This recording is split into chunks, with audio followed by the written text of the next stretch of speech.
तो आज की वीडियो में पता लगाएंगे पेले वर्सेस मैराडोना, कौन ज्यादा बड़ा लेजेंड है। एक डिटेल्ड ऑब्जेक्टिव एनालिसिस जैसे stats and trophies plus subjective analysis जैसे कि आई टेस्ट सब करेंगे। एंड लास्टली कुछ ऐसे वाइल्ड कॉन्स्पिरेसी थ्योरीज और फिलोसॉफिकल एंगल्स जो कि आपको ये सोचने मजबूर कर देंगे कि ये डिबेट मेसी वर्सेस रोनाल्डो से भी ज्यादा अगली है। So let's find out.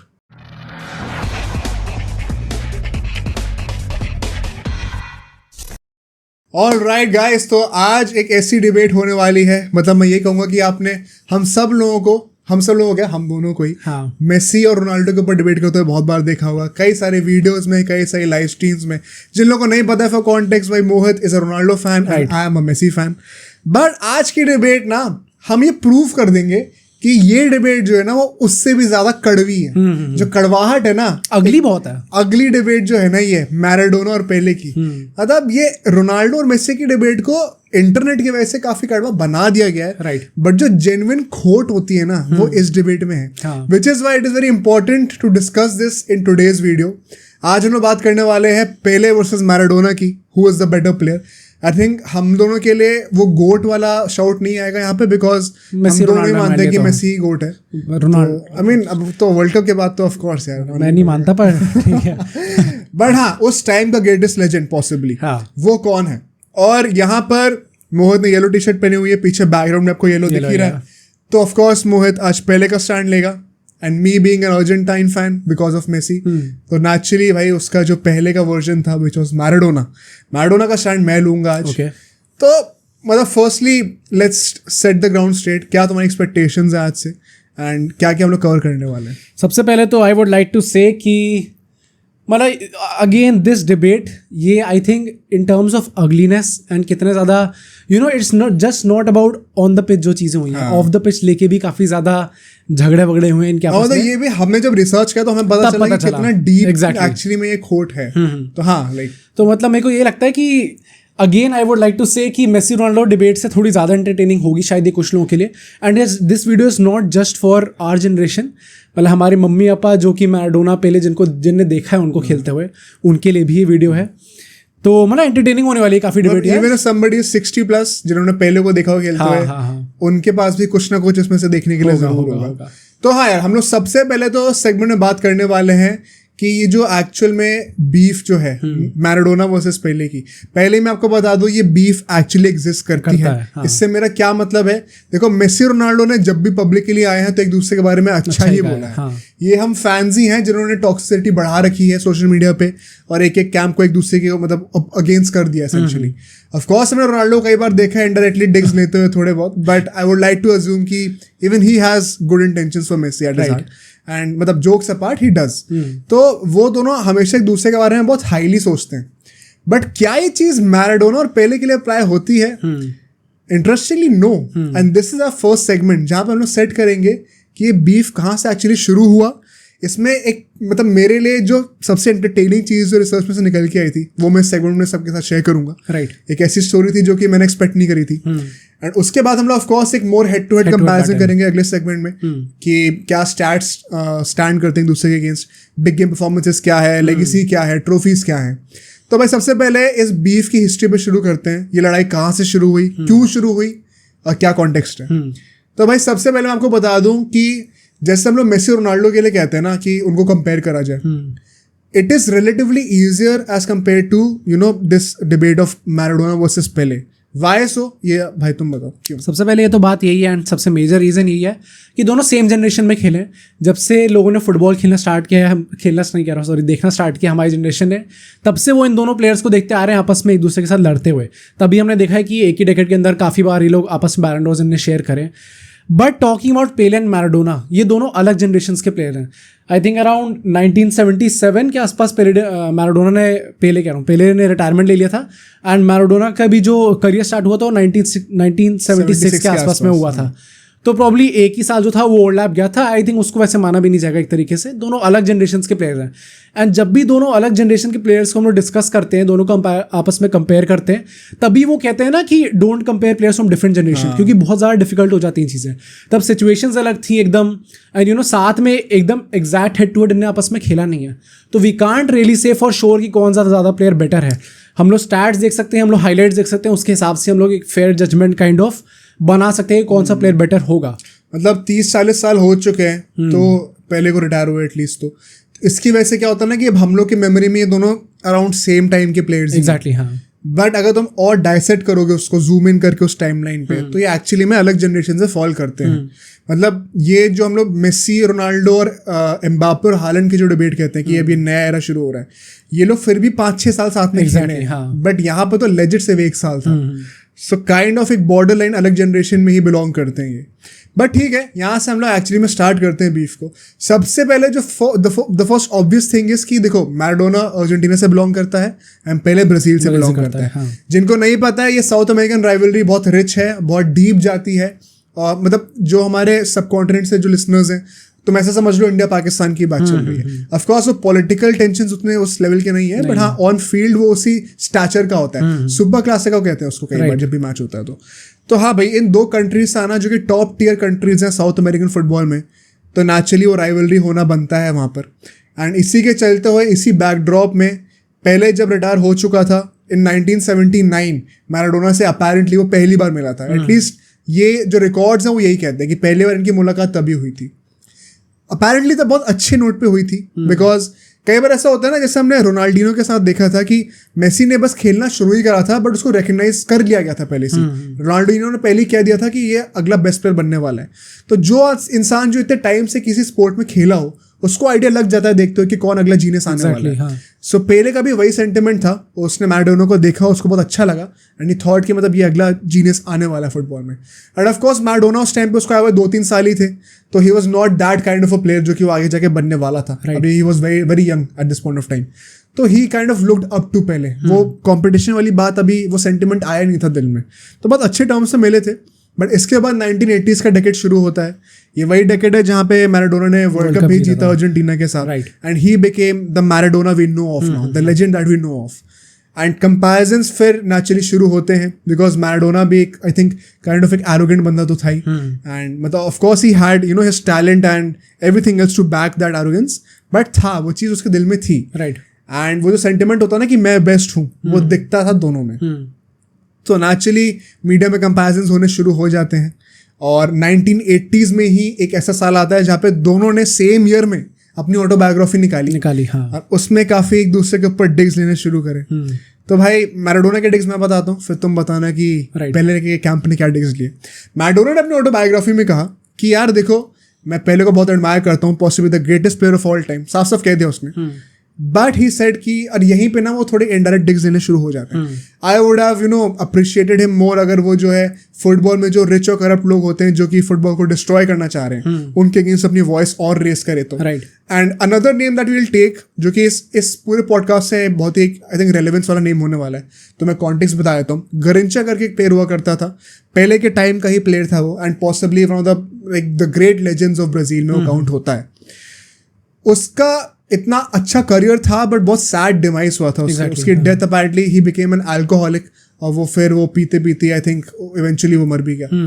सो वहाँ पे एक बहुत ही लो डिग आई थिंक मेरे हिसाब से मैराडोना ने लिया पेले के ऊपर, कि मैं आई विश्ड कि उसने जो है गरिंचा को और सपोर्ट किया होता when he became an alcoholic, और जैसे उसका एंड हुआ है। तो ये आई थिंक थोड़ा बिलो द बेल्ट वाली चीज़ें थी और अच्छी नहीं लगती हैं ये। मुझे भी ऐसा ही लगता है कि यही देख के अब ऐसा लगता है कि मेसी रोनाल्डो कितने ज़्यादा रिस्पेक्टफुल है आपस में, इनकी रिस्पेक्ट बढ़ जाती है इनफैक्ट, क्योंकि जब तक आप ऑन द पिच भी क्रिटिसाइज करो ना, मेरे को लगता है वो तब भी मतलब इट्स एक्सेप्टेबल, बट जब आप ऑफ द पिच जाके सॉर्ट उसके मोरल्स, उसके कैरेक्टर पे क्वेश्चन करते हो, then it's kind of personal. मतलब जब तक तुम ये बोल रहे हो कि Saudi is better than MLS चलता है, बट जब अगर हम ह्यूमन लेवल पे जाके मेसी को कुछ बोलने लग जाए, मान लो भाई तू छोटा क्यों है, कि छोटा क्यों है, you are too short to talk to me, ऐसे टाइप की चीजें बोले तो फिर थोड़ी प्रॉब्लम हो जाएगी, थोड़ा पर्सनल हो जाएगा ना, तब पता चलने जाएगा कि दिल में एक्चुअली खोट है कुछ। तो आई थिंक कि इस मामले में वर्ल्ड कप दिखाओ इस मामले में मेसी रोनाल्डो ने काफी ज्यादा अच्छा हैंडल किया इस चीज को, and I respect both of them a lot for this. Talking about Pele ने ऑब्वियसली चुप तो रहना नहीं था इस चीज़ पे, जितना बड़ा स्टैचर था उसका, वो भी अपनी ऑटोबायोग्राफी निकालता है, उसमें कुछ सॉर्ट ऑफ ऐसे एलिगेशंस देता है कि मैराडोना इज जेलस मतलब apparently उसके कैंप में जो लोग थे, कैंप में मतलब जो उसके सर्कल में जो लोग राइट उन्होंने कहा कि हाँ प्लीज कैरी ऑन। वो जेलस है, एंड जेलस क्यों है?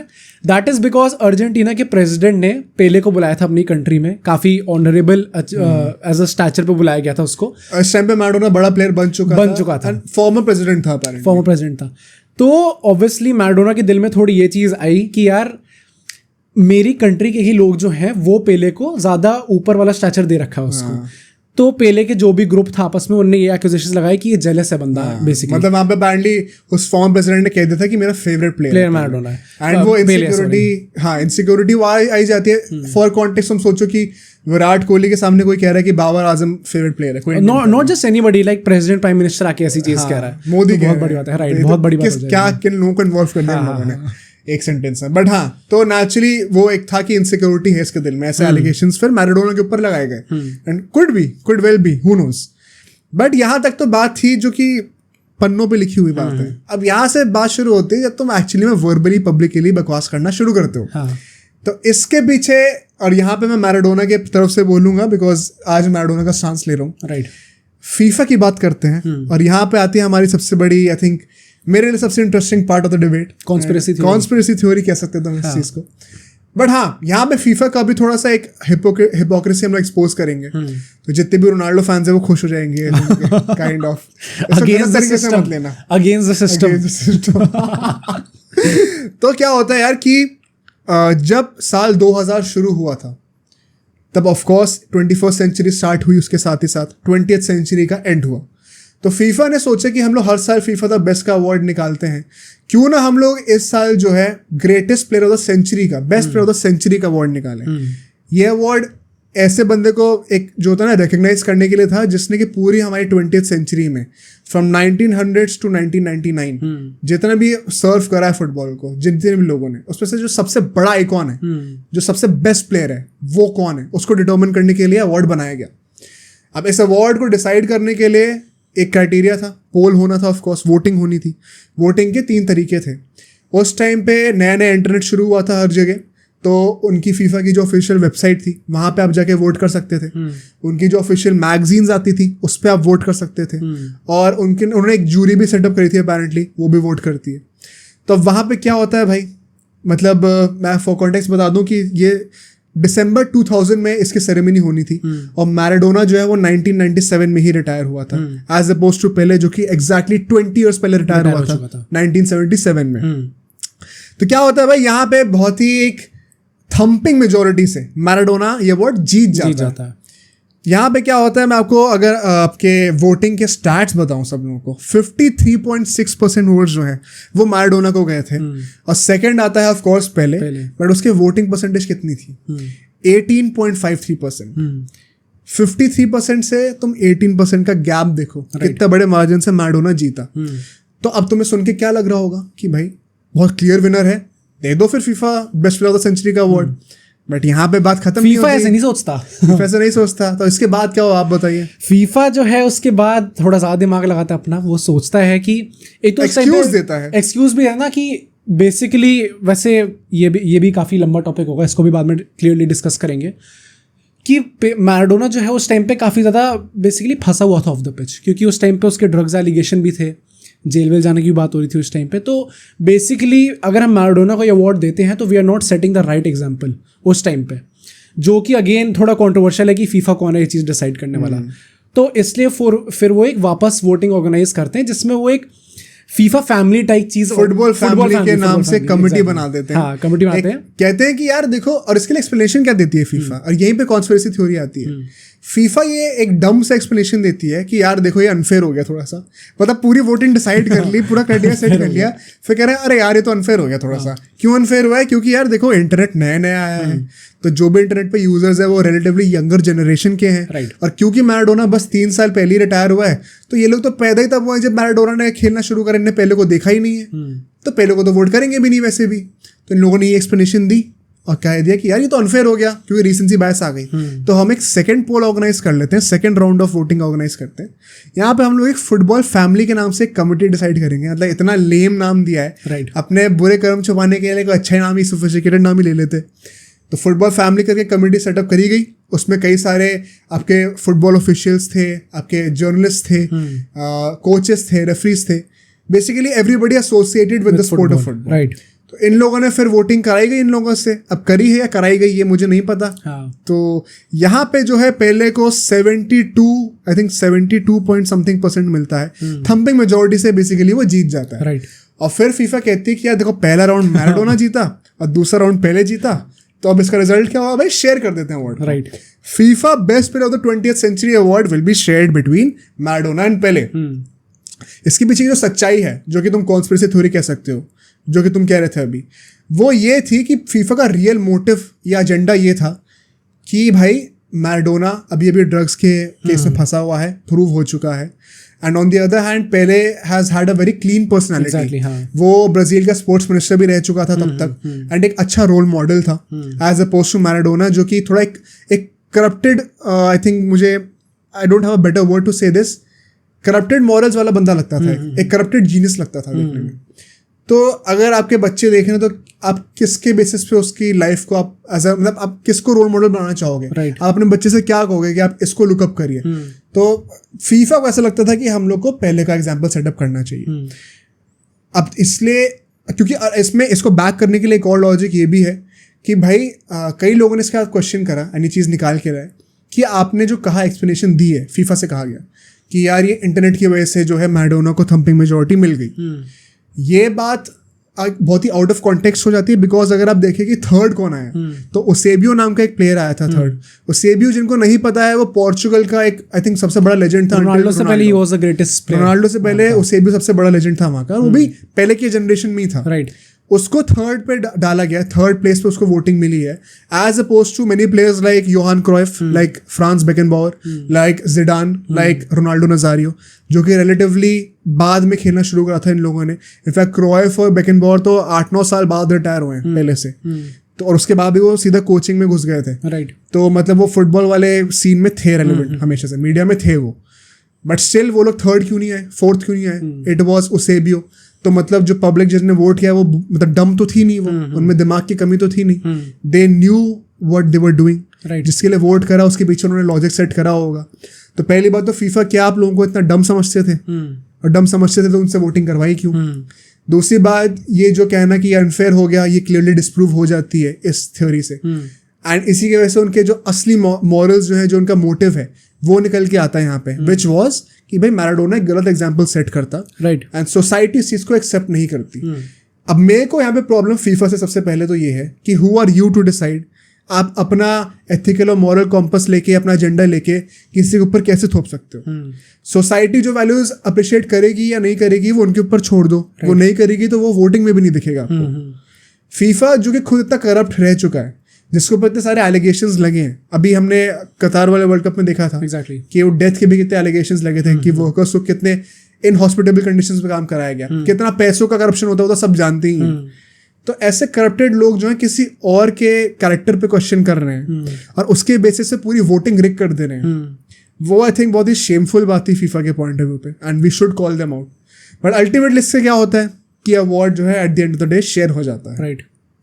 फिर साल 2000 में दिसंबर में रोम में होती है अब की ये जो प्रेजेंटेशन थी, जो फैसिलिटेशन हुआ था, सेरेमनी होती है, वहाँ पे मैराडोना को बुलाया जाता है अवार्ड लेने के लिए पहले स्टेज पे, and apparently he was supposed to stay there ताकि पहले भी आके अपना अब अपना अवार्ड ले और साथ में दोनों खड़े होकर फोटो खिंचाएं। मैराडोना ने अपना अवार्ड लिया, जल्दी से स्पीच दी छोटी मोटी, 2-3 लोगों को थैंक करा और सीधा वहाँ पे पूरे जो सेरेमनी थी वहाँ से बाहर चला गया। पूरे जो मतलब वहाँ पे जो हॉल बुक हुआ होगा वहाँ से गया और सीधा घर गया, before even Pele could come on to the stage. Right. हम लोग रोनाल्डो के लिए कितने लोग यहाँ पे ट्रोल करते हैं कि वो मेसी के लिए वोट नहीं करता या फिर वो देखने नहीं आता ceremony. That is much better भाई, एज अपोज टू कि तुम आ रहे हो वहां पर और उसके लिए वेट भी नहीं कर रहे, उसको एक्नॉलेज भी नहीं कर रहे, जो कि तुम्हारे साथ ही खड़ा होने वाला है। इनफैक्ट पहले को जब वो अवार्ड दिया गया उसके बाद तो ऊपर स्टेज पे आके बोलता कि I wish Maradona was right here with me, but वो तो ऑलरेडी जा चुका है। तो मैराडोना क्लियरली बहुत गुस्सा था इस बात से, एंड उसके 3 साल बाद ही आई रिमेंबर कि एक कॉन्फ्रेंस हुई थी और वहाँ पे मैराडोना से पूछा गया था इसी चीज़ के बारे में, तो मैराडोना ने बहुत साफ साफ कह दिया कि ये तो बहुत क्लियरली रिग्ड था और मैं डिजर्व करता था और पब्लिक ने मेरे लिए वोट किया था। राइट। फीफा अब कुछ भी कर लो, मैटर नहीं करता। What do you think about this? मुझे सबसे पहले तो ये बोलना है या पूछना है इनफैक्ट कि अगर हम लोग इस वोटिंग सिस्टम की बात करें तो first of all I do think चाहे ये रिग हो या ना हो कि बेसिकली एकदम पब्लिक पे छोड़ के वोटिंग कराना क्योंकि कि कोई भी टाइप के लोग वोट कर सकते हैं उस चीज़ में, जो फुटबॉल जानते हैं जो फुटबॉल नहीं जानते हैं. To be very honest I do think कि ये मतलब it's not the best way of finding solution इस चीज़ में. क्योंकि अगर हम लोग अभी भी देखें जब हम लोग बैलन डोर की वोटिंग होती थी, अब तो चलो रिस्ट्रिक्ट कर दिए हैं कुछ लोग, कुछ स्पेसिफिक जर्नलिस्ट कुछ स्पेसिफिक कंट्रीज़ के जर्नलिस्ट ही वोट कर सकते हैं. इससे पहले हमने देखा है कि बांग्लादेश, श्रीलंका ऐसी कंट्री से भी जो वोट आते थे वो बनुची किलिनी को बैलन डोर के लिए वोट कर देते थे जब वो यूरो वगैरह का सीन हुआ था. ट्रेंट अलेक्जेंडर आर्नल्ड को 2019 वाले वर्ल्ड कप में भी वर्ल्ड कप के बैलन डोर में भी अपैरेंटली किसी ने फर्स्ट पे वोट किया था. हाँ, तो अगर ऐसे टाइप के जर्नलिस्ट से हो रहा है तो बेसिकली उस अवार्ड की क्रेडिबिलिटी थोड़ी कम हो जाती है. Right. Having said that I do think कि अगर एक बार आपने ये चीज़ सेट कर दी है, आपने अनाउंस कर दिया कि ऐसे ये अवार्ड जाने वाला है, इस बेसिस पे मिलने वाला है, तो फिर आप उसके अगेंस्ट नहीं जा सकते. फिर मतलब that is very unfair for Maradona I would say, despite I am defending Pele, but I would still say कि मेरे हिसाब से that award should have gone to just Maradona, not shared between Pele and Maradona. क्योंकि एक बार आपने चीज़ define कर दी है then you can't go back on it, specially when you are such a reputed organisation. इतनी बड़ी ऑर्गेनाइजेशन उसके बाद आप ये चीज़ नहीं कर सकते. 100%. मतलब मुझे लगता है या तो तुम ideally in an ideal world उन पब्लिक से वोटिंग ही ना कराते, बिकॉज फॉर एग्जाम्पल कोई ऐसी अगर आगे जाके कोई टेक्नोलॉजी आती है, हम लोग AI की बातें करते हैं, राइट, जो कि पॉसिबली मैनकाइंड के लिए डेंजरस हो सकती है, और उसके ऊपर फिर हम लोग एक कंसेंसस ड्रॉ करने के लिए कि उसको लेजिटिमाइज करा जाए कि ना करा जाए, एक वोटिंग करी जाए, तो तुम वोटिंग उनसे कराओगे जिन इंजीनियर्स ने उसको बनाया है, जिसको उसकी नॉलेज है, या फिर जनरल पब्लिक से करा दोगे, जो कि फैसिनेट होकर बोल देगी हाँ फिर तुम मर गए तो मतलब या तो उन लोगों से वोटिंग करो जिनके पास उस चीज़ की नॉलेज हो, जो कि फर्स्ट हैंड उस चीज़ को देखते हो. और अगर तुम पब्लिक, अगर if it was suppose to be the award of public, तो फिर इट टोटली मेक सेंस कि आप पब्लिक को इन्वॉल्व करें और उनके डिसीजन को रिस्पेक्ट करें. फिर आप अपना एथिकल और मॉरल कंपस लेके उसको थोपो ना किसी के ऊपर. तो आई थिंक फीफा की तो बहुत बड़ी गलती थी. एंड पहले को भी हाँ मतलब क्या ही कह सकते हैं, अगर अवार्ड मिल रहा है तो तुम मना थोड़ी कर सकते हो. राइट. तो हाँ थोड़ा तो वो चीज़ हो. ऑल आई वंडर क्या वो ये कह सकता था कि नहीं यार I think Maradona deserves it. मतलब आई थिंक कहने को तो कह सकता था, and but I would still से मतलब ऐसा हो सकता है कि यू नो आई थिंक कि अगर ऐसा बंदा होगा तो प्रॉब्ली इस जनरेशन में a guy like Messi can do that, but then again we should not expect कि हर कोई एकदम वैसी जैसा. This is what I was going to say कि I know Maradona was arrogant, he had an ego, but Pele is not वो तो दूध का धुला है. हाँ, definitely. I think he has also had a very big ego, and he would not reject any such opportunity. Right. But इसके बाद contrary to what we may think, पहले try करता है थोड़ा बहुत चीज़ों को resolve करने का.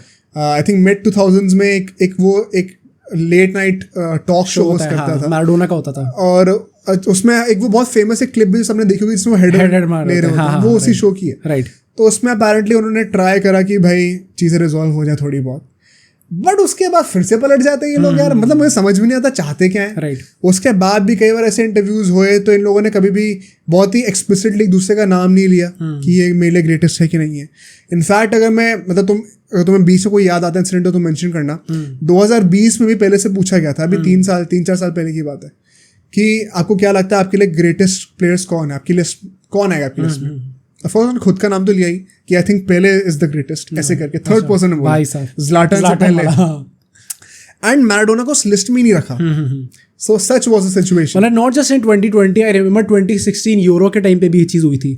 उससे किसी इंटरव्यू में ये चीज़ पूछी गई थी कि तुम्हारे ऑल टाइम लिस्ट में कौन कौन आएगा, तो उससे टॉप 3 में मैराडोना को रखा ही नहीं था. तो देन अगेन ये वही चीज़ है कि आप हर कोई बंदा अपने हिसाब से लिस्ट बना सकता है, you can't really question that, but you know कि एक सॉर्ट ऑफ डिग ले रहा है और थोड़ी खोट है दिल में. हाँ. तो ये तो हमारी बात हो गई कि ये जो बीफ है ये क्यों एक्चुअली में एग्जिस्ट करती है, कैसे शुरू हुई और कितना इंटेंस है ये बीफ एक्चुअली में. बट यहाँ से हम लोग अपने नेक्स्ट सेगमेंट पे आते हैं, which is let's start comparing these players. Exactly क्या कैसे शुरू करना चाहते हो? मतलब first of all I would से कि मेरे हिसाब से अगेन आई वुड से कि मैं किसी को भी डिसरिगार्ड नहीं कर रहा हूँ, क्योंकि आई वेरी वेल नो कि मैराडोना ने कितना ज़्यादा अचीव किया है इस अपने करियर में, एंड आई नो कि पेले ने भी बहुत ज़्यादा अचीव किया है. सेकेंडली आई वुड से कि मैंने दोनों प्लेयर्स को बहुत ज़्यादा क्लोजली देखा नहीं है, क्योंकि there are not many clips available on the internet. Maradona की तो चलो हमने तब भी थोड़ी बहुत देखी है, पेले की तो जो है वो ब्लैक एंड व्हाइट में आधी ज़्यादा, बहुत ही कम क्लिप्स हैं. तो again I would still say कि जिनको एकदम प्रॉपर जजमेंट चाहिए वो आई टेस्ट के हिसाब से ही मिलता है proper judgement. But then again जो हमारे स्टार्ट्स अवेलेबल है हमारे पास उसके हिसाब से वी कैन मतलब एक जजमेंट तो निकाल ही सकते हैं कौन सा प्लेयर बेटर है, जो कि आई थिंक काफ़ी क्लियरली पहले है. बट स्टिल मतलब first of all I think let's start with their stats जो कि इंटरनेशनल लेगेसी बेसिकली उनकी है. मतलब मेरे को ऐसा लगता है कि इस डिबेट में देखो हम लोगों ने जितने भी पॉडकास्ट करे हैं हम लोग we are also very adamant on providing the right information कि मतलब स्टैटिस्टिकली हम लोग क्या क्या एनालिसिस करके निकाल सकते हैं चीज़ों से. बट आई थिंक जब पुराने प्लेयर्स की बात होती है ना स्पेशली इन फुटबॉल जैसे कि आज के जो 2 प्लेयर्स हैं मुझे लगता है कि specifically in today's episode stats के रिलेवेंस बहुत कम होने वाली है. ऐसा मुझे लगता है बिकॉज मैंने काफ़ी ट्राई करा काफ़ी सोर्सेज से स्टैट्स निकालने का एंड हर सोर्स कुछ अलग स्टैट्स देते. ये तो है, ये बात तो है. मतलब मैं बताऊं पहले तो फिर भी 20 साल पहले रिटायर हो गया था मैराडोना से. इवन मैराडोना के स्टैट्स कोई वेबसाइट कुछ और दे रही है. फीफा का कभी कुछ और हो जाता है, फीफा खुद ही कभी चेंज कर देता है. ट्रांसफर मार्केट कुछ और दे रहा है. तो पहली बात तो ये कि जो एक्चुअल स्टैट्स थे उससे आपका जो है गोल्स पर गेम का रेशियो भी बदल जाएगा, असिस्ट पर गेम का रेशियो बदल जाएगा, आप कितना रेगुलरली कितने मिनट्स लेके आप एक कॉन्ट्रीब्यूशन दे रहे हो वो बदल जाएगा. एंड आई थिंक आप स्टार्ट से यही चीज़ें ज़्यादा मेजर करते हो on the face of it. फिर वो XG वगैरह तो बहुत बात की बात होगी. जो मेन स्टैट्स होते हैं वो यही होते हैं. तो जब आपको इनकी एक्यूरेसी आप डिटर्मिन नहीं कर सकते. आप पहले का तुम एग्जांपल ले लो जो वो गोल्स का जो जितना ऊपर नीचे हुआ उसके ऊपर आएंगे. बट आई स्टिल रिमेंबर कि फीफा एक टाइम पे एक्नॉलेज करता था इस चीज़ को कि उसने एक्चुअली में 1000 समथिंग गोल्स मारे फिर एकदम चेंज कर दिया. सिमिलरली मतलब मैराडोना का भी फ्लक्चुएट करता रहता है. तो for the sake of this debate मैं ऑफ कोर्स मैराडोना के स्टैट्स रखूंगा.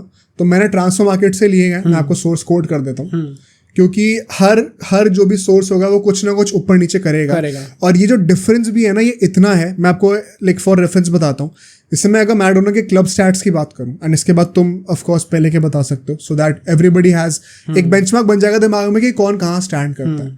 तो भाई मैराडोना का as per transfer market he has played 343 club games. उसमें उसने 159 गोल्स मारे हैं और 82 असिस्ट दिए. यही मैंने किसी और वेबसाइट में पढ़ा कि ये 159 की जगह 260 समथिंग गोल्स थे. 100 गोल्स का फर्क ज्यादा कर दिया. तो इतना वाइड एक मार्जिन ऑफ एरर है यहाँ पे, रूम फॉर एरर है कि मुझे लगता है कि मैं स्टैट्स को क्या ही कंपेयर करूँ यहाँ पे. क्योंकि अगर ये 100 गोल्स में बढ़ा दूं तो जो एवरेज निकल के आ रहा है मिनट्स पर गोल का वो सिग्निफिकेंटली बेटर हो जाएगा डेफिनेटली. तो आई can't really ascertain on the basis of statistics कि इन 2 प्लेयर्स में से बेटर कौन होता है. तो सिमिलरली अगर मैं इसके कंट्री के भी स्टैट्स बताऊं तो मैराडोना ने 80 मैचेस खेले हैं as per transfer market. He has scored 29 goals and 16 assist दिए उसने. अगर यहीं पे मैं किसी और वेबसाइट पर जाऊं तो ही has scored 30+ goals very easily. तो अब यहाँ पे भी कोई क्रेडिबिलिटी रह नहीं जाती. एक चीज मैं यहाँ पे ये जरूर कहूंगा कि चाहे मैराडोना के तुम स्टैट्स बढ़ा भी दो अपर लिमिट तक ले भी आओ तो भी वो पहले से काफी कम होंगे. कम है डेफिनेटली. क्योंकि पहले के कम करके भी तुम 700-750 गोल बना ही दोगे जो कि ऑफिशियली रिकॉग्नाइज्ड हैं. मैराडोना के उसके आसपास नहीं आते. ऑफ कोर्स इसमें थोड़ा सा नंबर ऑफ गेम्स प्लेड पे भी बात आती है कि पहले ने मैचेस भी ज्यादा खेले हैं. राइट. बट हाँ अगर मैं सिर्फ स्टैट्स की बात करूं तो आई थिंक पहले के पास एक एज रहेगी यहाँ पे. बट वही बात है ना कि सिर्फ स्टैट्स एक आपको ट्रू रिप्रेजेंटेशन ही देते हैं. उसके पीछे कॉन्टेक्स्ट क्या है वो जानना बहुत ज़रूरी है. फॉर एग्जाम्पल रोनाल्डो और मेसी जो है अभी मियामी और अल नसर में कितने भी गोल्स मार लें. मान लो मेसी जो है 91 गोल्स से ज़्यादा मार देता है मियामी में. That won't Outplay his record with Barcelona जो उसने 91 गोल से करा था. तो वो कॉन्टेक्स्ट जो है उस स्टार्ट के पीछे का वो पता होना बहुत ज़रूरी होता है. तो हाँ मतलब यार मेरे पॉइंट ऑफ व्यू से तो अभी मेरे को कंट्री और क्लब के स्टैट्स जो मैराडोना के मिले I think they don't they kind of pale in comparison with पहले. बट हाँ पहले के क्या स्टैट्स मतलब मैंने जो स्टैट्स लिए मैंने उस बेसिस पे लिए कि जो फीफा रिकॉग्नाइज करते हैं स्टैट्स को एज ऑफ दिस डेट. आगे पता नहीं मतलब आगे तो हाँ वैसे भाई फीफा कभी पलट जाता है वैसे एक्चुअली. वो नहीं देखा था मेसी का चौथा यूसीएल हटा दिया. हाँ पता नहीं कैसे भाई. उसकी बात हो रही है दोबारा ला रहे हैं.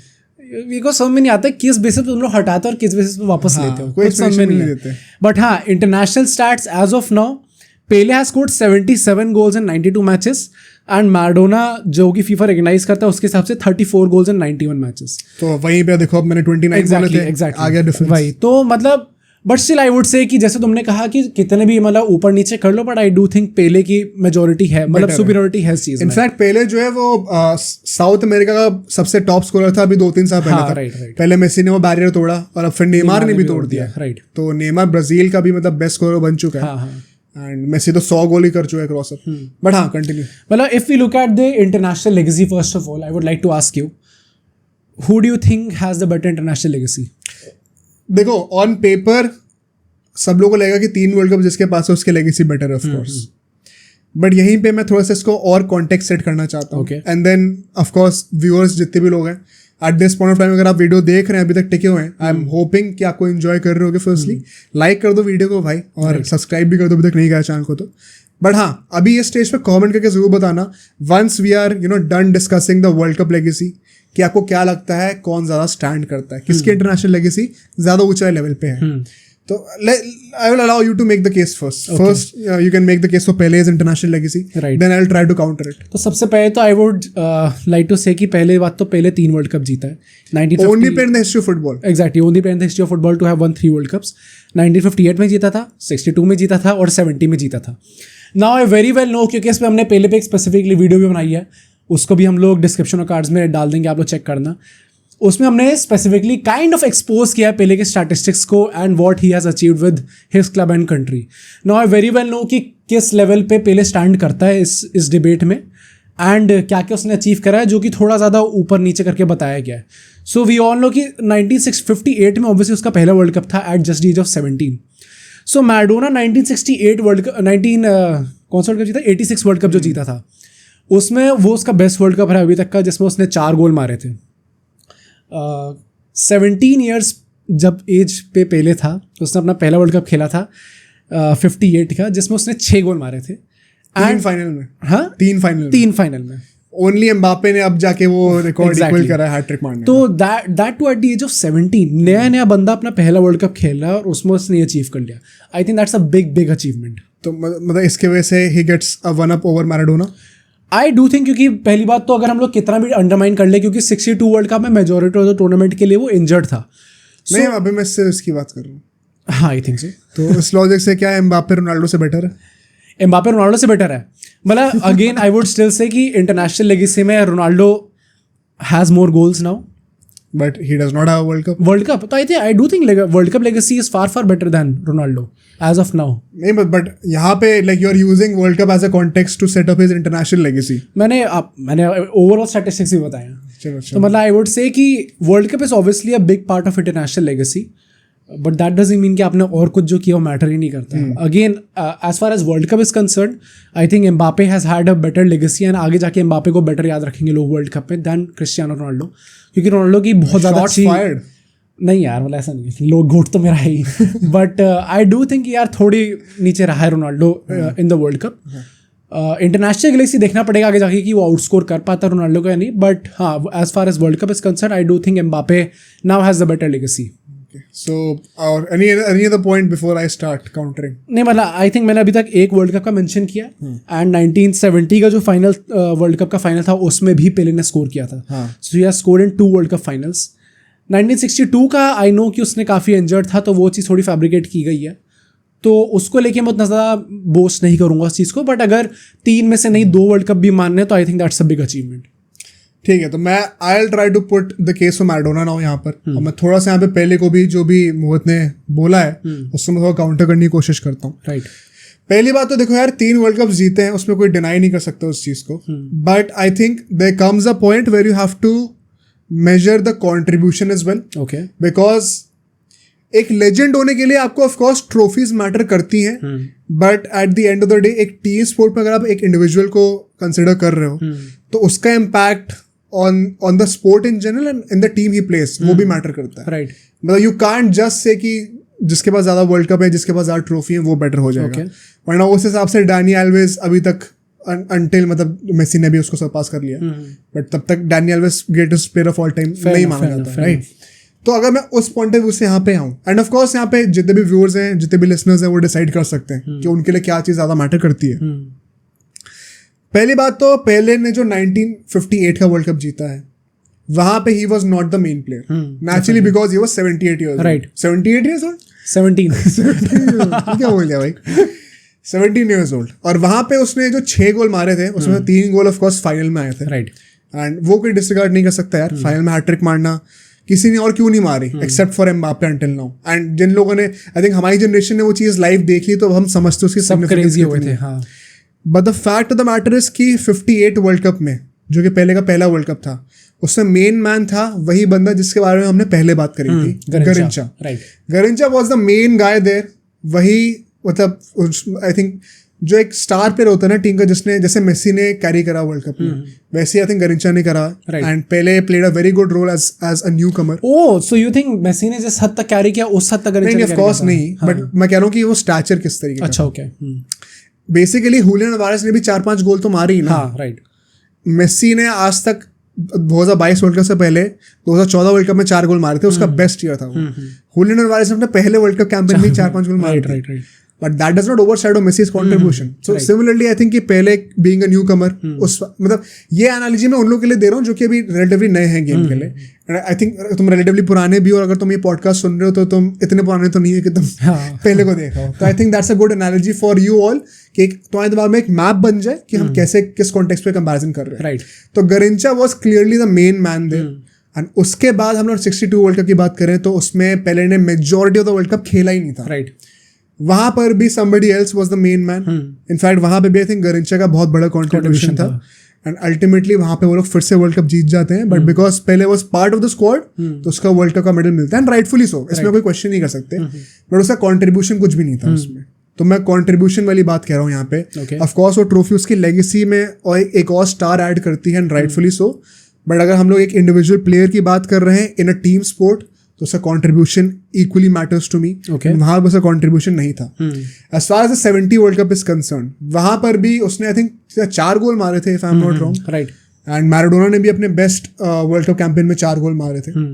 सो Pele did it once again, but वहां पर भी ही वॉज, एक तो ना ये पहले का सबसे बड़ा मुझे ये चीज लगती है, forget being the top scorer of a world cup, मतलब किसी भी कैंपेन में। पहले आज तक किसी भी वर्ल्ड कप कैंपेन में पूरे वर्ल्ड कप का टॉप स्कोर नहीं था, उसे गोल्डन बूट नहीं मिला। बट वो तो मेसी को भी नहीं मिला, वो तो रोनाल्डो को भी नहीं मिला।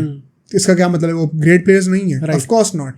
The problem with me is कि उसने जो भी वर्ल्ड कप खेले आज तक, आई थिंक 4 वर्ल्ड कप खेले थे, एक भी वर्ल्ड कप में वो ब्राजील का भी टॉप स्कोरर नहीं था। ओके। अपनी टीम में ही वो टॉप स्कोरर नहीं था, which means he was blessed with a great team जिसपे उसको बर्डन नहीं था उस टीम को कैरी करके जिताने का। Okay. As oppose to Maradona. Maradona ने 86 में वर्ल्ड कप जिताया, हम सब जानते हैं। 1990 में दोबारा फाइनल्स में लेके आया।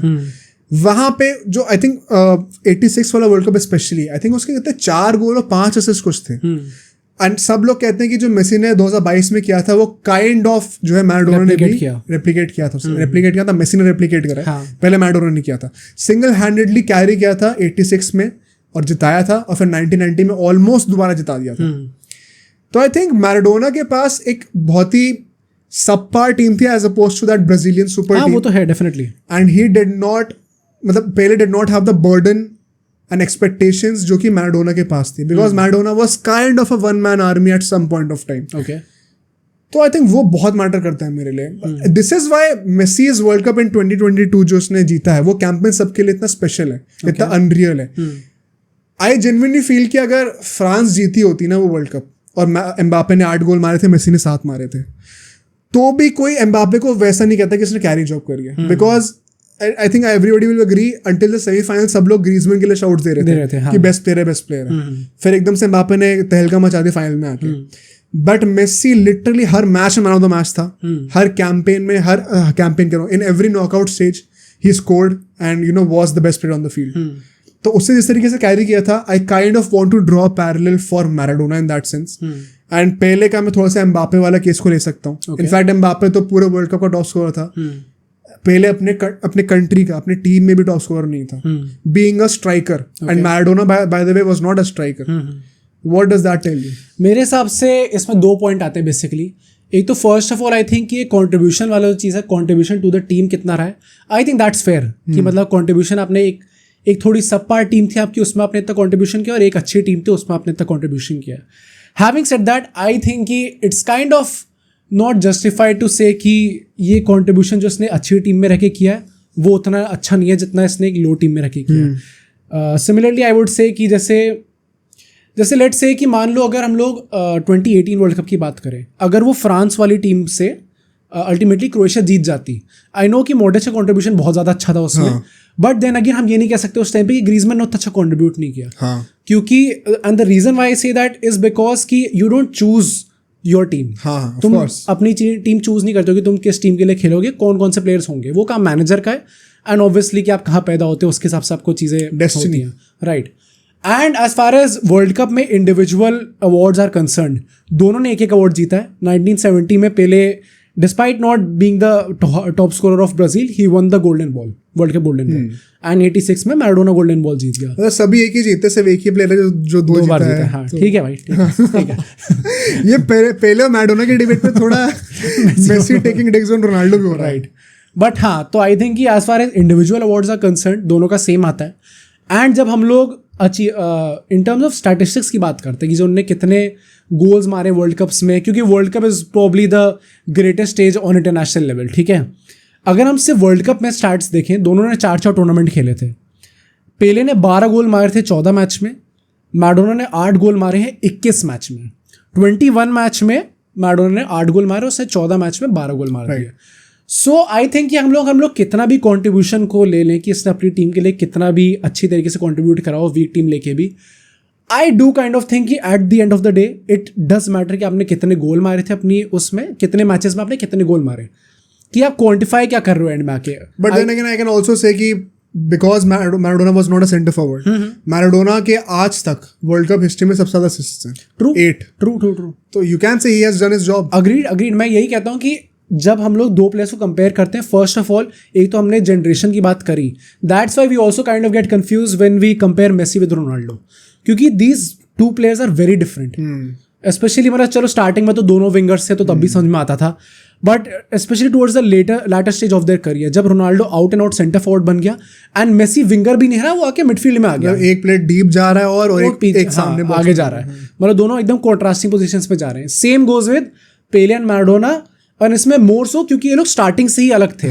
ये तो रोनाल्डो मेसी तो चलो आगे जाके हो गए। तो जब हम लोग इन दोनों प्लेयर्स की डिबेट कर रहे हैं, इनको डिस्कस कर रहे हैं कि कौन ज़्यादा बेटर प्लेयर है, आई डू थिंक कि यहाँ पे मार्जिन ऑफ एरर रहेगा ही रहेगा, चाहे हम कितनी बात करें, क्योंकि फर्स्ट दोनों डिफरेंट जनरेशन के प्लेयर्स हैं, सेकेंड क्योंकि दोनों डिफरेंट टाइप के प्लेयर्स हैं। पेले ने जितने गोल मारे हैं उतने मैराडोना मार ही नहीं सकता था, क्योंकि वो नहीं, क्योंकि मतलब नॉट बिकॉज मैं डिग ले रहा हूँ क्योंकि वो अच्छा प्लेयर नहीं था, बिकॉज क्योंकि वो अटैकिंग मिडफील्ड में खेल रहा है, and it is very natural कि एक अटैकिंग मिडफील्डर कम गोल मारेगा। हाँ, नॉट जस्ट एग्जैक्टली, क्योंकि रोल भी डिफरेंट है। इट डजेंट मैटर, हो सकता है कि दोनों की गोल स्कोरिंग एबिलिटी एकदम सेम हो, कि अगर वो एक्चुअली में दोनों साथ में खेले सेंटर फॉरवर्ड तो दोनों सेम नंबर ऑफ गोल्स मारे। बट जो हमने कॉन्टेक्स्ट की बात करी कि आप किस कॉन्टेक्स्ट में देख रहे हो उन चीज़ों को, अगर हम लोग असिस्ट की बात करें तो मैराडोना के बेटर असिस्ट हैं, एंड वो चीज़ मैं उसके अगेंस्ट होल्ड नहीं कर सकता, एंड ये चीज़ मैं पेले के अगेंस्ट भी होल्ड नहीं कर सकता, क्योंकि उसका काम था गोल मारना, उसने गोल मार दिए, एंड मैराडोना का काम था असिस्ट देना, उसने असिस्ट दे दिया। तो ये मार्जिन ऑफ एरर तो आई थिंक रहेगा ही रहेगा, चाहे हम कितना भी डिस्कस करेंगे इंटरनेशनल लेगेसी को। बट अगेन जब हम लोग ऐसे टाइप के प्लेयर्स डिस्कस करते हैं जिनकी हमने ज़्यादा देखा नहीं है, एंड जिनमें ज़्यादा स्टैटिस्टिक्स के बेसिस भी हम लोग जजमेंट फॉर्म कर सकते हैं, क्योंकि obviously we don't have someone here जिनने इन दोनों को देखा हो खेलते हुए। तो आई थिंक कि at the end of the day Pele ने अपना काम करा है, अपने गोल्स मारे, जो कि मैराडोना ने भी करा है। बट अगर हम लोग आउट एंड आउट स्टैटिस्टिक्स की बात करें तो आई थिंक पेले थोड़ा ऊपर आता है, एंड जस्ट बिकॉज मैराडोना ने एक वीक टीम में रह के एक बार वर्ल्ड कप जिता दिया doesn't over shadow the fact कि पेले ने 3 बार वर्ल्ड कप जीता है, चलो 3 बार नहीं 2 बार ले लो, 2 बार वर्ल्ड कप जीता है, एंड एक में गोल्डन बॉल भी रही है उसकी, एंड एक स्टार्टिंग के वर्ल्ड कप में उसने उतने गोल्स मार दी जितने मैराडोना ने आज तक एक वर्ल्ड कप में नहीं मारे। ट्रू, और इसमें यही पे एक डिलेमा आता है कि आप किस चीज़ को ज़्यादा वैल्यू करोगे। ट्रू, बिकॉज मुझे ऐसा लगता है कि वर्ल्ड कप एक ऐसी चीज़ है ना, आई थिंक यूसीएल को तुम फिर भी वो कह सकते हो कि एक से मन नहीं भरा, अब और जीतते रहो, जिसके ज़्यादा वो बेटर है। बट वर्ल्ड कप ऐसा होता है कि तुम एक बार वर्ल्ड चैंपियन बन गए, अब ठीक है, अब उसके ऊपर तुम जितना आ रहे हो बोनस ही है। इतना एक्सपेक्ट ही नहीं करते लोग। हाँ right, specially in our generation Messi Ronaldo पूरे 20 साल तक सिर्फ एक ट्रॉफी के लिए लड़ते रहे, और एंड में जाके एक ही ट्रॉफी मिली है, ऐसा नहीं कि मेसी 3-4 बार जीत गया। तो आई थिंक मे बी हम लोग उस सेंटिमेंट से भी थोड़ा बहुत आ रहे हैं कि चलो एक बार वर्ल्ड कप जीत गया, जो भी एक बार वर्ल्ड कप जीत चुका है वो सब एक लेवल पे। मतलब मेरे को ऐसा लगता है कि उसका तुम 2-3 और जीत जाओ तो बोनस है, बट शायद लोग उसको इतना ज्यादा उस पॉइंट ऑफ व्यू से ना देखे कि अच्छा इसके 5 यूसीएल इसके 4 यूसीएल। मैं I think we basically see it as कि दोनों ने वर्ल्ड कप जीता है जी, दोनों वर्ल्ड चैंपियन रह चुके हैं। And of course it is true कि भाई 3 की वैल्यू ज्यादा होती है एक से, and I can't counter that. पर मेरे को फिर वही वो बात भी लगती है कि the era in which they both played, ऐसा कई लोग आर्ग्यूमेंट भी देते हैं कि ब्राजील की टीम इतनी ज्यादा स्ट्रांग थी कि पहले खेलता ना खेलता वो जीत जाते। और it's not about them just being that strong, बाकी टीम से कोई कंपैरिजन भी नहीं था आसपास। ट्रू, क्योंकि आज के टाइम में तुम इमेजिन भी नहीं कर सकते यार कोई टीम 3 वर्ल्ड कप जीत जाए इन अ स्पैन ऑफ 12 इयर्स। कौन जीतेगा? इतना टफ कंपटीशन होता है। तो कुछ तो जेन्युइन, कुछ तो एक घपला गया, मतलब एक वो एनॉमली थी, एडवांटेज भी थी कि हाँ you are just too good. It's like you know Messi destroying MLS, उस वाली बात हो जाती है। It's unfair kind of.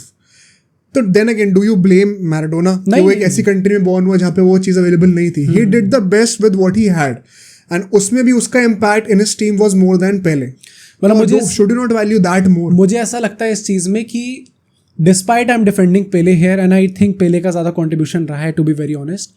I do think कि I kind of get both sides of the argument, क्योंकि बट मुझे रखनी पेले की, इसलिए मैं ये कह रहा हूँ कि उसका ओवरऑल कंट्रीब्यूशन ज़्यादा से रहा है, क्योंकि at the end of the day we can look at numbers, and numbers के हिसाब से पेले का कंट्रीब्यूशन ज़्यादा रहा है। बट हैविंग सेड दैट, वही बात है कि आप चूज़ नहीं करते आप कौन सी टीम में खेलने वाले हो, एंड जस्ट बिकॉज कि पेले एक स्ट्रॉन्ग टीम में था। मतलब इसको मैं ऐसे लेता हूँ कि जैसे इस साल जब अर्जेंटीना थी, Argentina I think probably France के बाद ही फेवरेट्स थी, पहले तो फ्रांस ही होनी थी। जैसे हम लोग 2022 का वर्ल्ड कप लेते हैं, अगर हम लोग देखें अर्जेंटीना फाइनली जीत गई वर्ल्ड कप, बट क्या अगर एम्बापे जीत जाता तो हम लोग कहते कि this is lesser of an achievement?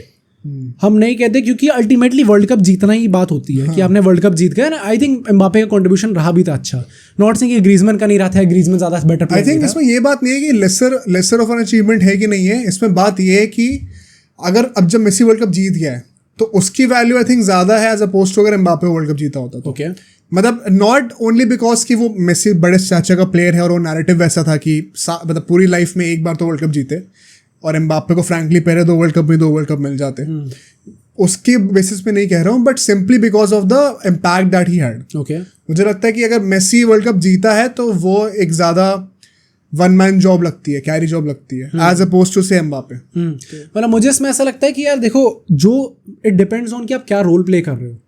मतलब आई थिंक कि जो अगर एक बंदा सॉर्ट ऑफ एक AMF टाइप का है, एक अटैकिंग मिडफील्डर है, आई थिंक उसका जो रोल होगा ना, वो शायद अगर हम लोग देखें कि इसने जिताया ये चीज़, तो आई थिंक उसका रोल डिफाइन करना ज़्यादा ईजी होगा। क्योंकि अगर वो बंदा गोल भी स्कोर कर रहा है और थोड़ा प्ले भी बना रहा है, तो लोग कहेंगे कि यार ये तो थोड़ा एक्स्ट्रा काम कर रहा है अपने उससे। But that is the point. No, attacking midfielder कोई अगर है, नंबर 10 है कोई, तो उसका जॉब ये नहीं है कि वो टॉप स्कोरर भी बने अपनी टीम का। वो सेंटर फॉरवर्ड की जॉब है। मतलब सेंटर फॉरवर्ड की जॉब है। Mbappe was the top scorer, Pele was not even the top scorer of his own team, right? And Maradona AMF होने के बाद भी टॉप स्कोरर था अपनी टीम का। एंड यहाँ पे मुझे एक और चीज़ लगती है कि फर्स्ट ऑफ ऑल पेले के साथ ये भी चीज़ जो तुमने कही कि उसकी साउंडे जो टीम थी वो भी बहुत अच्छी थी, तो वो मुझे समझ में आता है कि किसी और ने ज़्यादा गोल मार दिया, तो I can understand that. But just because you are an attacking midfielder doesn't mean कि टीम आपके अराउंड रिवॉल्व नहीं होती। जैसे हमने बार्सिलोना में देखा था 2018 जो सीजन था उसका, उसमें Messi was not a proper output for goals. मतलब ये नहीं था कि यही बंदा गोल मारेगा, but at the same time the team was not revolving around Suarez, जो कि मेन स्ट्राइकर था टीम का।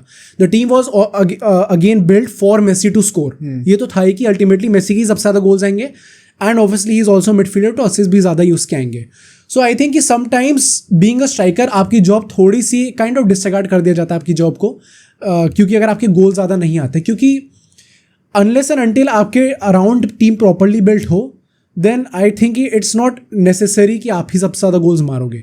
वेरएज अगर एक प्लेयर के अराउंड टीम बिल्ट होगी पक्का, तो हो सकता है कि आप गोल्स भी सबसे ज़्यादा आपके आए और असिस्ट भी सबसे ज़्यादा। आई आर्ग्यू कि टीम वहाँ पे पहले के राउंड ही थी।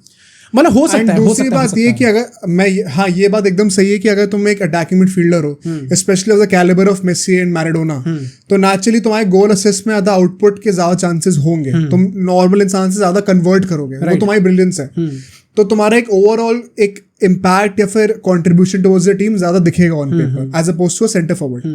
But then again, a good center forward will at least be the top scorer of his team. And Pele was not that. Right. And as you rightly said कि Maradona being an attacking midfielder उसके ज़्यादा on paper दिख सकते हैं achieve, क्योंकि गोल ज़्यादा मारने का वो हो सकता है और असिस्ट का तो होएगा ही होएगा. Despite that, he has scored 8 goals in 21 games and Pele has scored 12 goals in 14 games. तो eight the end of the day चाहे हम लोग कितना भी बोल लें कि इसका रोल ऐसा था या इसने गोल मारे ना मारे, वो बात तो फेयर पॉइंट है. ये तो मैं भी कहता हूँ कि पहले को एटलीस्ट अपने टीम का टॉप स्कोर तो होना ही चाहिए था. But to his credit at least he won the world cup golden ball, जो कि मैराडोना ने भी जीती. बट अगर इसको भी हम लोग साइड रख के ब्रूटल स्टैटिस्टिक्स पे हैं, ब्रूटल नंबर्स पे, but then again that is not fair. Stats without context कैसे फेयर है? मतलब कॉन्टेक्स्ट इस चीज में क्या है कि वो स्ट्रॉन्गर टीम में खेल रहा है. लाइक से सपोज तुम as a Ronaldo fan, you are supposed to be the all time top scorer, Ronaldo को, राइट. बट पहले कहता है कि मेरे 1 2 8 3 गोल्स हैं. तो तुम उसके पीछे कॉन्टेक्स्ट देखोगे ना कि भाई कितने तो फ्रेंडलीज में जो कि अनरिकग्नाइज्ड है. मतलब आई थिंक कॉन्टेक्स्ट भी नहीं, ये तो बेसिक नॉलेज है. तो आई थिंक ये भी बेसिक नॉलेज है. देखने की जरूरत नहीं है. एज अ सेंटर फॉरवर्ड अगर तुम ग्रेटेस्ट ऑफ ऑल टाइम हो, how can you not be the top scorer of your own team? Forget the world cup. But at least he was the World Cup Golden Ball winner. At least he was the best player of the tournament in a World Cup winning campaign. That was Maradona also. True, मैं तो कह रहा हूँ. And I'd also argue कि मुझे ऐसा लगता है कि Maradona winning the World Cup in '86 was a tougher and a bigger achievement than all of the 3 Pele's World Cups. Okay, but why do you say so? Because of the sheer pressure and impact that he had, the carry job that he did. Sheer pressure and carry job, like despite not scoring in the semi-final and finals. But उससे क्या फर्क पड़ता है भाई? फर्क तो पड़ता है. आई थिंक अगर वर्ल्ड कप फाइनल में अगर बंदा गोल नहीं मारा, did he assist in those matches? Not sure कि उसने असिस्ट किया नहीं किया, but like if he did then मतलब आई थिंक फाइनल में तो नहीं करा है, कोई भी उसका कंट्रीब्यूशन नहीं है. सेमीफाइनल का I don't know, but quarter final में उसका वो इंग्लैंड के अगेंस्ट वो भी मतलब वो तो भाई एक तो हैंड ऑफ गॉड था. बट जो पहला वाला जो गोल, जो सेकंड गोल था उसके बाद वाला गोल ऑफ द सेंचुरी जिसको कहते हैं काफी लोग, वो तो क्रेजी गोल था डेफिनेटली. वो तो मतलब ऐसा टाइप का गोल था कि उसने सिंगल हैंडेडली मैच जिता दिया वाला. बट आई डू थिंक कि जैसे अगर आप ग्रेटेस्ट अपने टीम के बेस्ट प्लेयर थे तो आपका सेमीफाइनल और फाइनल में कंट्रीब्यूशन ना होना वो कैसे जायज़ है? और अगर पेले जो है जो कि he is not the best player अगर उसके अपनी टीम का भी, उसके बाद भी he scored a hattrick in the final and 70 वाले वर्ल्ड कप में जैसे उसको वर्ल्ड कप गोल्डन बॉल भी मिली, उसमें भी उसने फाइनल में गोल मारा. तो आई थिंक कि at least he was there when his team needed him the most. I think हमने ना दोनों प्लेयर्स के एक अलग अलग पर्सपेक्टिव से कई सारे लूप होल निकाल दिए कि अपनी टीम का टॉप स्कोरर क्यों नहीं था, लेकिन फिर इसने जो है नॉकआउट स्कोर क्यों नहीं करा. तो आई थिंक यहाँ पे लिसनर्स का भी एक बहुत इंपॉर्टेंट रोल है कि वो लोग भी मतलब जो हाँ एक्चुअली मुझे अभी तक देख रहे हैं, जितनी भी आर्ग्यूमेंट सुनी अभी तक, do let us know in the comments भाई कि आपके अकॉर्डिंग कौन अभी तक का बेस्ट है. क्योंकि थोड़ा टफ होने वाला है. टफ होगा. ट्रू. आई थिंक काफी सारे टॉपिक्स हमने कर रहे हैं अभी कवर, जिसमें हम लोग एक दूसरे के अगेंस्ट डिबेट कर रहे होते हैं, उससे हम लोग फिर भी कंक्लूजन पे आ सकते हैं, बट ये थोड़ा मुश्किल है. राइट. एंड इसमें थोड़ी बहुत वही बात आ जाती है कि आप किस चीज़ को ज़्यादा वैल्यू करते हैं. जैसे for me the kind of players that I admire, जैसे मैंने मेसी को भी देखा था, I think somebody carrying a team which is अच्छा. अब अर्जेंटीना वाले में तो अभी तो फेरी टेल लग रही थी, बट उस टाइम पे clearly they were not the favourites. और ऐसे अंडरडॉग टीम को सिंगल हैंडली कैरी करना, राइट, आई थिंक वो एक बहुत बड़ी अचीवमेंट है. उससे बड़ी अचीवमेंट मुझे नहीं लगता कि ऐसे बड़े स्टेज पे रेप्लिकेट करी जा सकती है, चाहे तुम कितने भी वर्ल्ड कप जीत जाओ. बट ये भी वैलिड है कि भाई 3 वर्ल्ड कप और 1 वर्ल्ड कप है, तो वो अब तुम क्वांटिटी और क्वालिटी के बेसिस पे आर्गुमेंट दे सकते हो. बट ठीक है, आई थिंक यहाँ पे थोड़ा सा हम लोग डिसएग्री करेंगे. मुझे लगता है कि मैराडोना का आई वुड से पहले का कम होल्ड करता है कुछ, but Maradona is on par. But you think कि पहले का डज होल्ड मोर वैल्यू. तो what else do we have to discuss here? So इसके बाद एक हम लोग अगेन एक थोड़ी फीफा कंट्रोवर्सी पे आते हैं. According to FIFA, I think अभी कुछ साल पहले उन्होंने ये चीज़ बताई थी कि उनने ये चीज़ निकाली थी अगर उस टाइम पे बैलन डोर होता तो कौन सा प्लेयर कितने बैलन डोर जीता होता. So according to that Messi is not the only guy who has more than 6 Ballon doors. पेले 7 बैलन डोर जीत चुका है उसके अकॉर्डिंग फीफा के, एंड मैराडोना सिर्फ 2 वोट जीता. मतलब टू बी वेरी ऑनेस्ट मैं इसमें बहुत ज़्यादा डाइव करना नहीं चाह रहा, क्योंकि अगेन फीफा है पहली बात तो, एंड वी डोंट नो कि ये किस बेसिस पे क्या चीज़ पे ऑर्गेनाइज करते हैं, कैसे इस कंक्लूजन पे. Is that a Ronaldo fan in you speaking कि फीफा है तो बैलन डोर का क्या ही वैल्यू है? We have fought against the system for a considerable amount of time. So नहीं, बट इन जनरल भी अगर हम लोग ये स्टैटिस्टिक्स के बेसिस पे भी देखें, कभी 1000 कर दिया, कभी 750 कर दिया, उसके अकॉर्डिंग भी जब तक ये लोग प्रॉपर्ली बताए ना ये लोग किस बेसिस पे इस कंक्लूजन पे आए हैं, तब तक मैं इसको बहुत ज़्यादा रिकग्निशन नहीं दूंगा. बट स्टिल ताकि व्यूअर्स को पता हो, Pele is according to this, Pele is a 7-time Ballon d'Or winner and Maradona is a 2-time Ballon d'Or winner. So what do you think कि ये चीज़ कुछ होल्ड करती है? I think होल्ड करती है फॉर श्योर, बट ऐसा मुझे ये भी लगता है कि नाउ आई डोंट नो कि ये एक नॉर्मल पैसेज ऑफ टाइम की वजह से ये चीज़ एग्जिस्ट करती है या फिर ये जेन्युइनली ये चीज़ ट्रू है. मैराडोना के टाइम में हम लोग कितने सारे प्लेयर्स को याद कर सकते हैं जो कि गोट शाउट्स में आते हैं. क्रोएफ हो गया, Beckenbauer possibly the best defender of all time. अभी अगर हम लोग उसकी बात करें, पहले की बात करें, ऐसे कितने प्लेयर्स हैं राइट जो हम काउंट कर सकते हैं. यू डोंट नो, यूसेबियो होगा शायद. उसके अलावा तो आई डोंट थिंक किसी को भी ज़्यादा कुछ याद है. इन जनरली लोगों को याद नहीं होगा इतना ज़्यादा. तो अल्फ्रेडो डी स्टेफानो था पहले, उसका पता नहीं कि अब उसको भी लोग कंसिडर करेंगे कि नहीं करेंगे. तो और उसका तो भाई अलग ही उसके ऊपर वीडियो बनाई थी उसको. वैसे ठीक है, उसका ठीक है, उसको सुपर बैलेंड डोर दे दिया गया था. वो तो किस कंट्री से नहीं खेला वो वाली बात है. तो बट हाँ, मतलब ये बात हो जाती है कि कैन वी से कि मैराडोना की एरा में ज्यादा लोग कम्पीट करने के लिए थे, which is why his Ballon d'Ors are not as much as. True, I think ये आर्ग्यूमेंट काफी फेयर है कि उस टाइम पे हम लोग आई थिंक एटलीस्ट हम लोग रिकॉल ज्यादा कर सकते हैं. जैसे फॉर एग्जांपल अगर रोनाल्डो ना होता तो मेसी के पास 10 से ज्यादा Ballon d'Ors होते, वो वाली बात हो जाएगी. मतलब आई थिंक वो फेयर आर्ग्यूमेंट है एक्चुअली में. मतलब इसको मैं देखूं भी तो भी मैं समझ सकता हूँ, क्योंकि इन जनरल भी हम लोग ज़्यादा जान सकते हैं कि कौन कौन से प्लेयर्स थे. काफ़ी हाई स्टाचर के प्लेयर्स थे उस टाइम पे.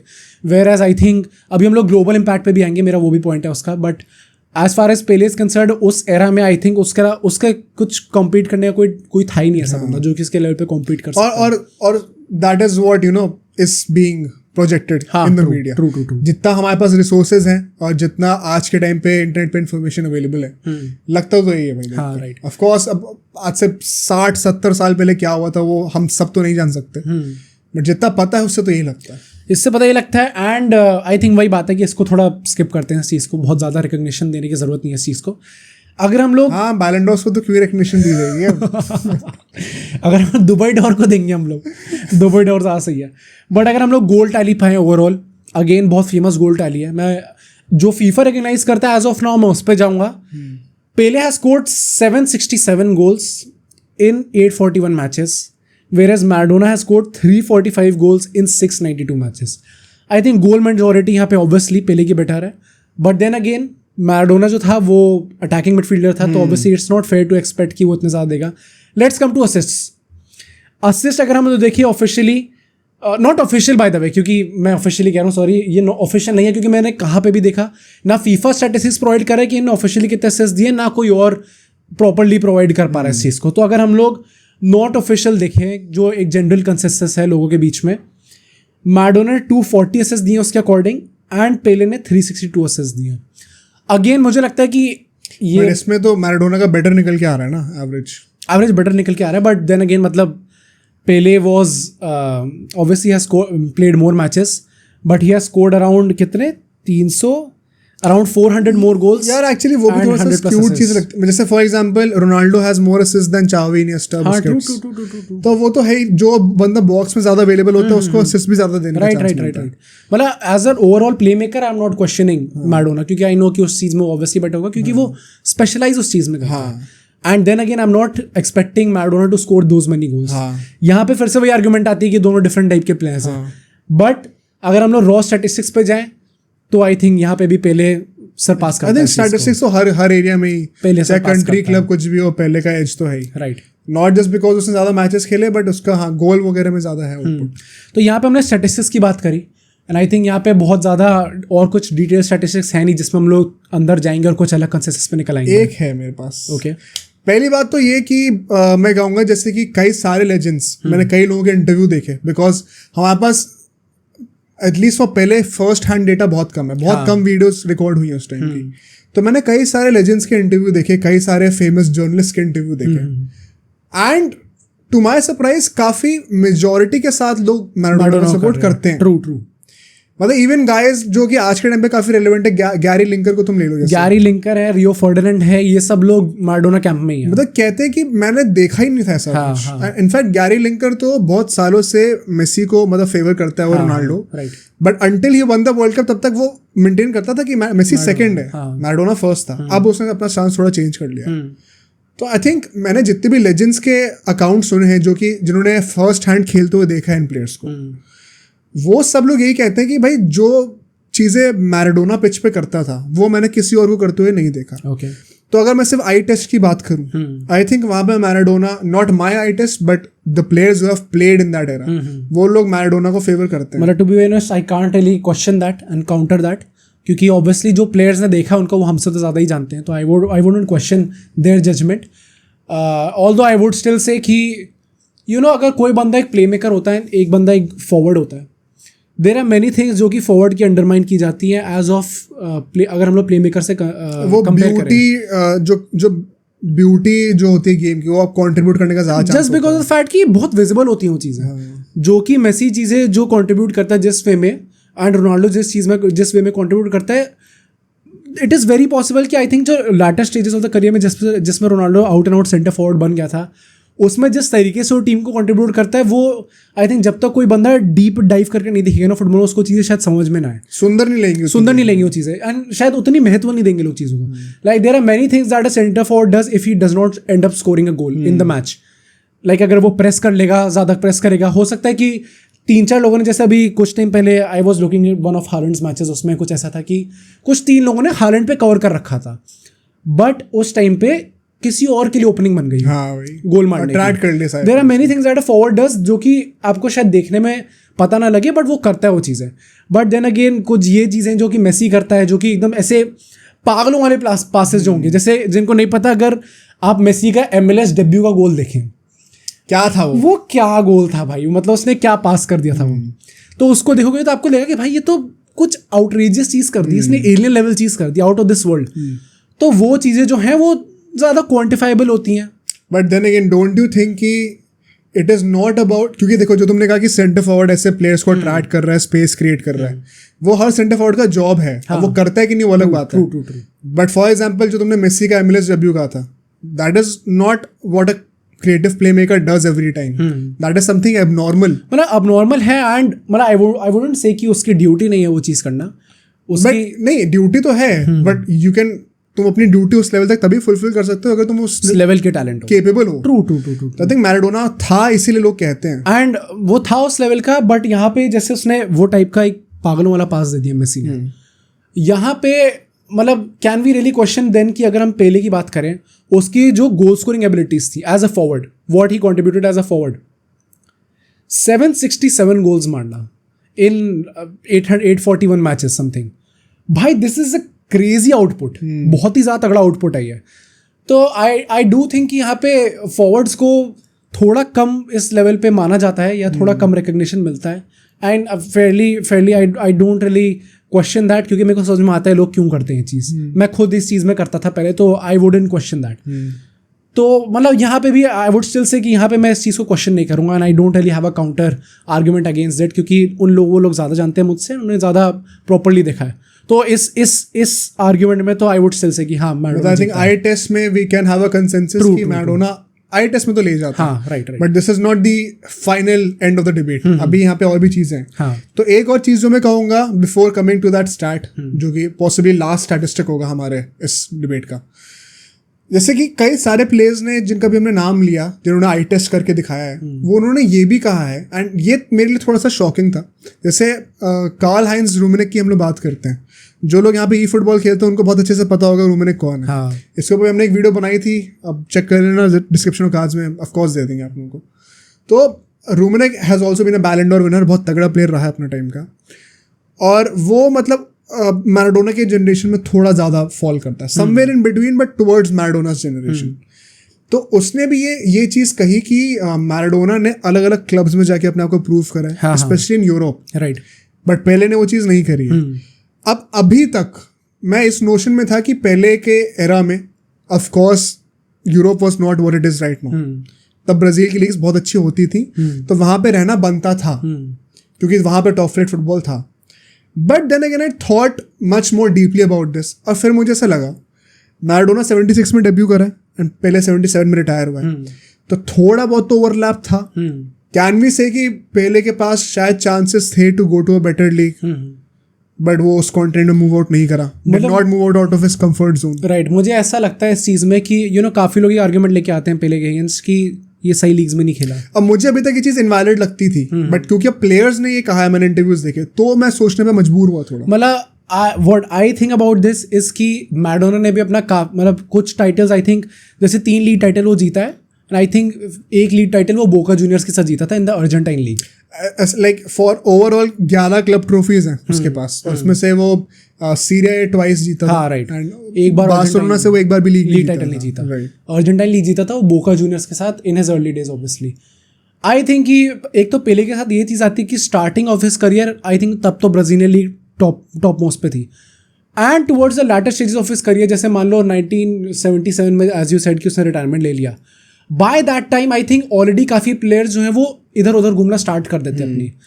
तो आई वुड जस्ट से कि जब उसने स्टार्टिंग ऑफ द करियर में वहाँ पे मूव नहीं किया, तो I don't think it would make sense कि अब वो अपने mid-30s में जाके एक यूरोपियन लीग में जाके, and he would have thought कि मैं ऑलरेडी ग्रेटेस्ट हूँ, मुझे कुछ प्रूफ करने की जरूरत ही नहीं है। एग्जैक्टली हो सकता है। Whereas अगर हम लोग मैडोना की बात करें तो उसने starting of the career Argentine league में स्टार्ट किया।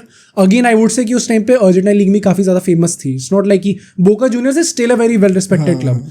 उस टाइम पे वो वहाँ पे अपना कुछ लेगेसी बनाता है, उसके बाद he moves out to Europe, Barcelona पे जाता है।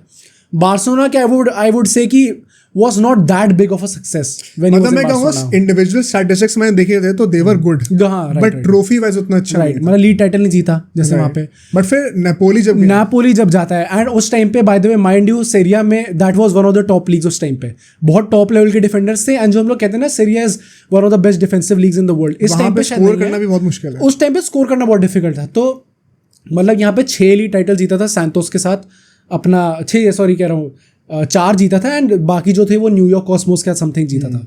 सो आई थिंक सैंटोस के साथ उस टाइम पे लीग जीतना, ब्राजील लीग जीतना, वो अपने उस लेवल पे काफ़ी बड़ा अचीवमेंट होगा। बट आई थिंक कि जो लीग टाइटल नापोली के साथ वो जीता, आई थिंक कुछ बहुत ही सालों बाद शायद वो जीते मतलब बहुत, मतलब आज तक उसको वो लेजेंड मानते हैं, लेजेंड माना जाता है। नंबर 10 रिटायर कर दिया था, एंड नापोली के स्टेडियम के बाहर जो है मैडोना का स्टैचू भी लगा हुआ है।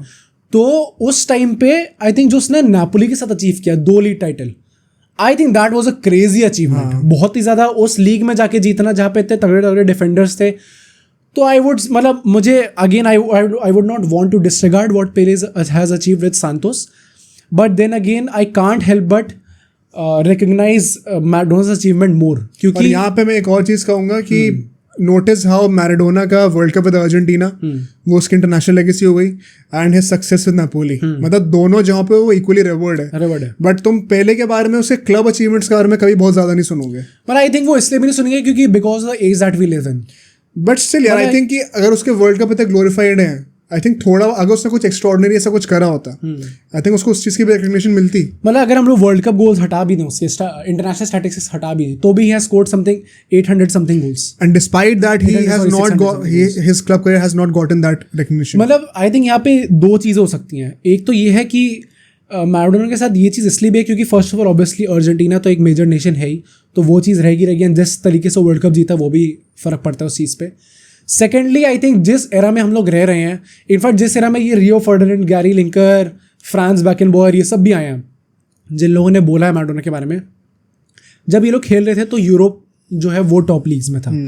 नेचुरली अगर आप लोग इवन अगर हम 2010 तक की बात करें तो भी Syria was one of the best leagues in the world, वहाँ पे टॉप लेवल के डिफेंडर्स थे उस टाइम पे।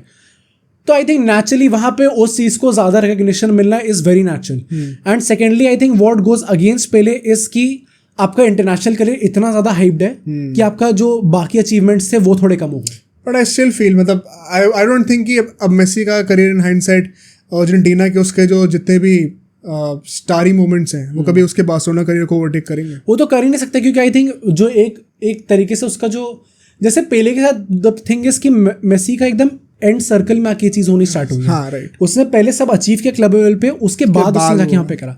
पहले तो 17 साल की उम्र में आती वर्ल्ड कप जीत दिया, स्टार बन गया। नहीं agree but I still can't help but imagine कि जिस बंदे ने 700 कुछ गोल मारे हो क्लब करियर में, उसके क्लब के बारे में इतने चर्चा क्यों नहीं है? मतलब ये चीज I would have to think about it, इसके बारे में उतना डीपली सोचा नहीं है। आई वुड स्टिल मतलब से कि मतलब हो सकता है, एंड मतलब मुझे यहाँ पे थोड़ा फैक्टर लगता है मैराडोना का कि in the era that we are living in, जहाँ पे रिलेटिवली क्लोजर है। सैंटोस को अब कौन जानता है, ब्राजीलियन लीग्स को कौन फॉलो करता है? आई थिंक अर्जेंटाइन लीग्स को तब भी लोग फॉलो करते हैं, बोका जूनियर्स इन सबका नाम तब भी सुना लोगों ने, बट सैंटोस का भी सुना है क्योंकि ऑब्वियसली इवन नेमार भी वहाँ से आया था।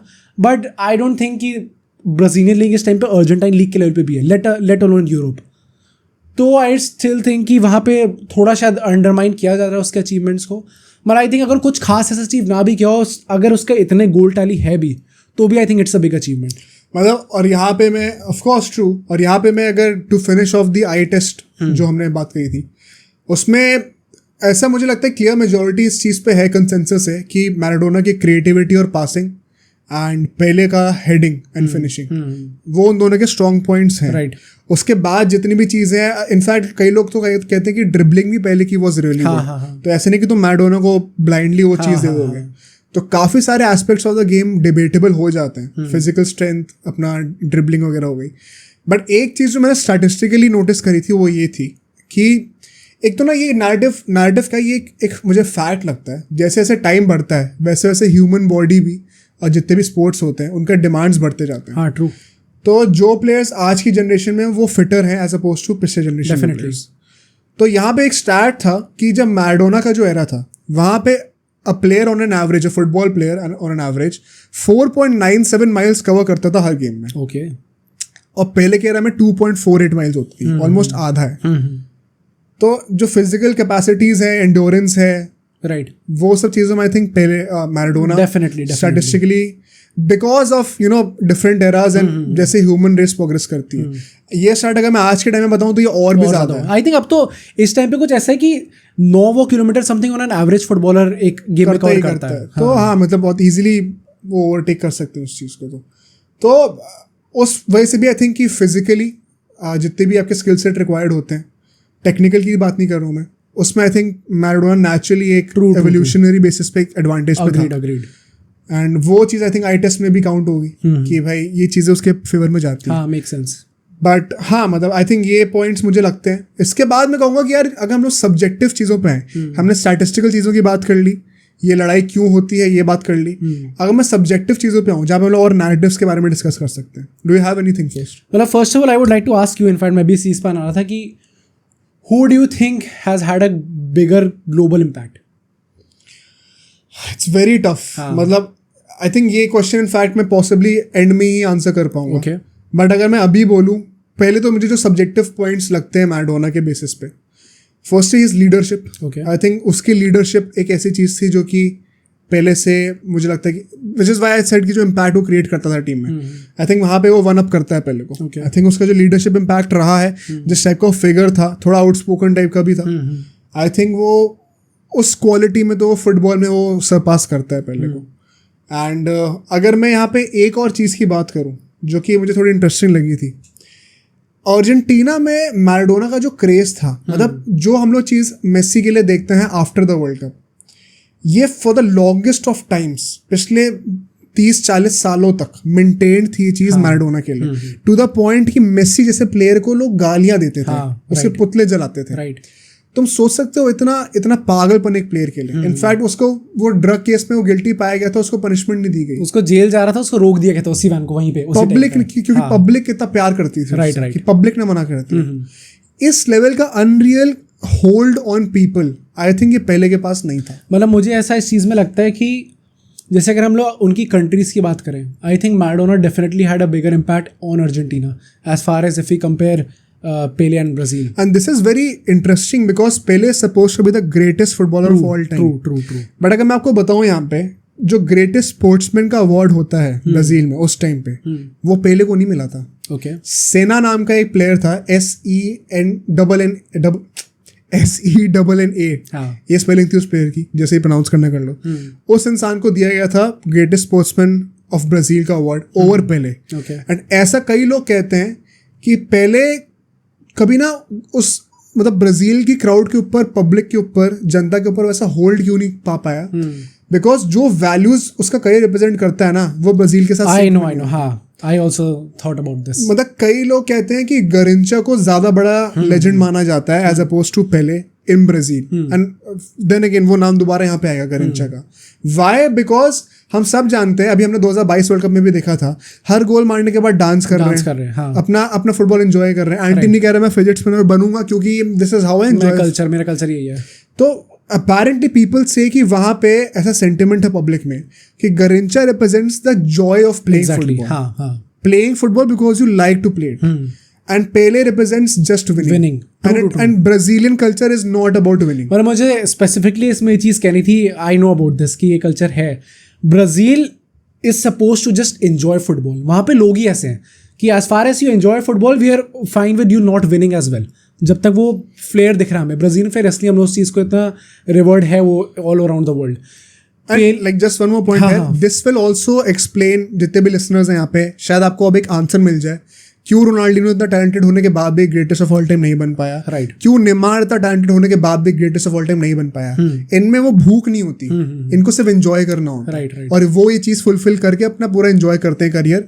इनको ग्रेटेस्ट नहीं बनना. बट पहले वो चीज बनता है इवेंचुअली अपने करियर में. एंड वो चीज does not like it was not synonymous with the culture of Brazil, to put it in a very straight words. Right. But हाँ please. मतलब मुझे इसमें यही लगता है कि अगेन आई वुड स्टिल से, जो कि मैंने अभी स्टार्टिंग में कहा था कि अगर हम लोग अपनी रिस्पेक्टिव कंट्रीज़ की बात करें, मैराडोना का जो क्रेज़ था अर्जेंटीना में वो डेफिनेटली पेले का क्रेज़ नहीं था ब्राज़ील में. बिकॉज उस टाइम पे एक गरिंचा टाइप का प्लेयर था who just was not just about winning कि मैंने इतने वर्ल्ड कप जीत लिए, मेरे स्टैटिस्टिक्स ही हैं. आई थिंक कि हार्डली शायद ब्राज़ील में ऐसे लोग होंगे जो कि स्टैटिस्टिक्स को इतना ज़्यादा महत्व देते भी होंगे.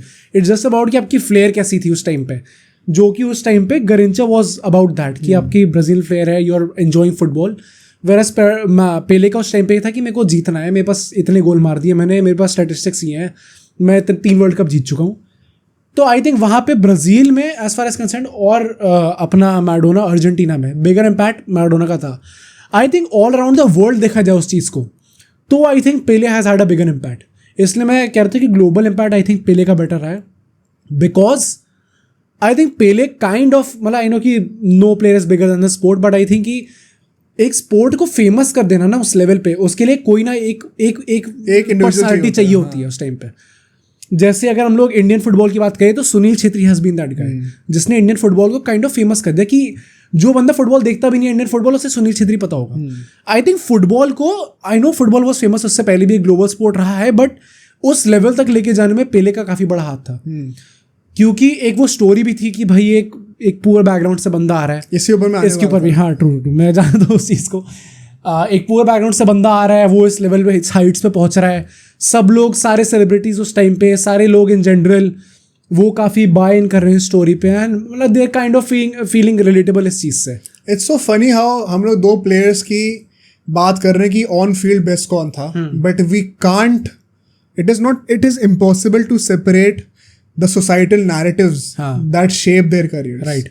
हम लोग चाहते तो सिर्फ यहाँ पे उनकी ऑन फील्ड परफॉर्मेंसेस को जज कर सकते थे, बट वो पॉसिबल ही नहीं है बिकॉज उनकी ऑन फील्ड परफॉर्मेंसेस की वजह से जो वो लेजेंड बने हैं उसमें भी बहुत बड़ा हाथ है कि सोसाइटी के क्या नैरेटिव्स थे, क्या फिलोसॉफिकल एंगल्स थे. इसीलिए आई थिंक ये टॉपिक को इन डेप्थ में डिस्कस करना बहुत जरूरी है. और आई थिंक पॉसिबली शायद ये लास्ट सेगमेंट हो सकता है. आई थिंक काफी लंबी हमारा अभी तक डिस्कशन हो चुका है, एंड ये इसीलिए बिकॉज हमें हर एंगल से इसको ब्रेक डाउन करना ही पड़ेगा. और यहाँ पे जो पहले की बात आती है, देखो पॉवर्टी रिडन मैराडोना भी था, उसने भी पॉवर्टी एस्केप करी थी, और उसके बाद एक वो लेजेंड बन गया, became ultra rich naturally. It was an outcome of the skill set that he had. Same goes for Pele. But जो नैरेटिव्स एसोसिएटेड थे उस टाइम पे, racism at peak, exactly, a black kid coming rising up the ranks, बहुत poverty वाले area से आ रहा है, एकदम से at the very young age of 17 world cup में हैट्रिक मार रहा है फाइनल में, सुपरस्टार बन गया overnight. Right. And he was kind of representing hope for the black community कि भाई ये पॉसिबल है. और उसकी वजह से जो है जितने भी मीडिया वाले लोग हैं, जितने भी कंपनीज हैं, भाई दे आर, वो थोड़े लालची होते हैं, ग्रीडी होते हैं. राइट. उन्होंने सोचा हम इस चीज को कैसे एक्सप्लॉइट कर सकते हैं. दे वांटेड टू एसोसिएट, भाई उन्हें exactly, they wanted to associate themselves with Pele, उसके स्टोरी के साथ एसोसिएट करा. इवन मैं सैंटोस की बात करूं, जो कि उसका क्लब जो तुमने कहा था, उसका इट इज वेल नोन कि वो एग्जीबिशन मैचेस करवाता था पहले के ऑल अराउंड द वर्ल्ड उसको लेके जाते थे कि पहले खेलने आने वाला आपकी कंट्री में, आप देखने के लिए आइए. राइट. और उससे फिर वो पैसा कमाते थे. ऑफ कोर्स इसका एक नेचुरल आउटकम ये था कि पहले जो है वो एक स्पोर्टिंग आइकॉन बना, ग्लोबल फिगर बना, और इसकी वजह से फुटबॉल भी एक ग्लोबल स्पोर्ट बना. राइट. तो नेचुरली, और उसमें पहले को क्रेडिट जाता है कि भाई किसी और प्लेयर के साथ क्यों नहीं हुआ ऐसा, मतलब पहले में कुछ तो बात थी ही.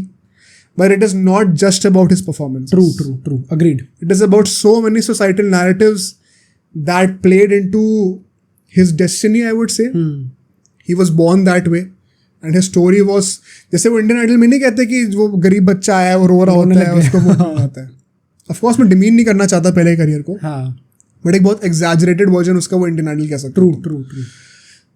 And this kind of makes you wonder कि ये इस क्वेश्चन का फाइनल आंसर में दुनिया की फिलोसफी का कितना कंट्रीब्यूशन होना चाहिए. How these narratives run the career of a player, उसकी लेगेसी आज से 50 साल बाद क्या होने वाली है, उसमें इन फिलोसफी का कितना बड़ा हाथ होता है.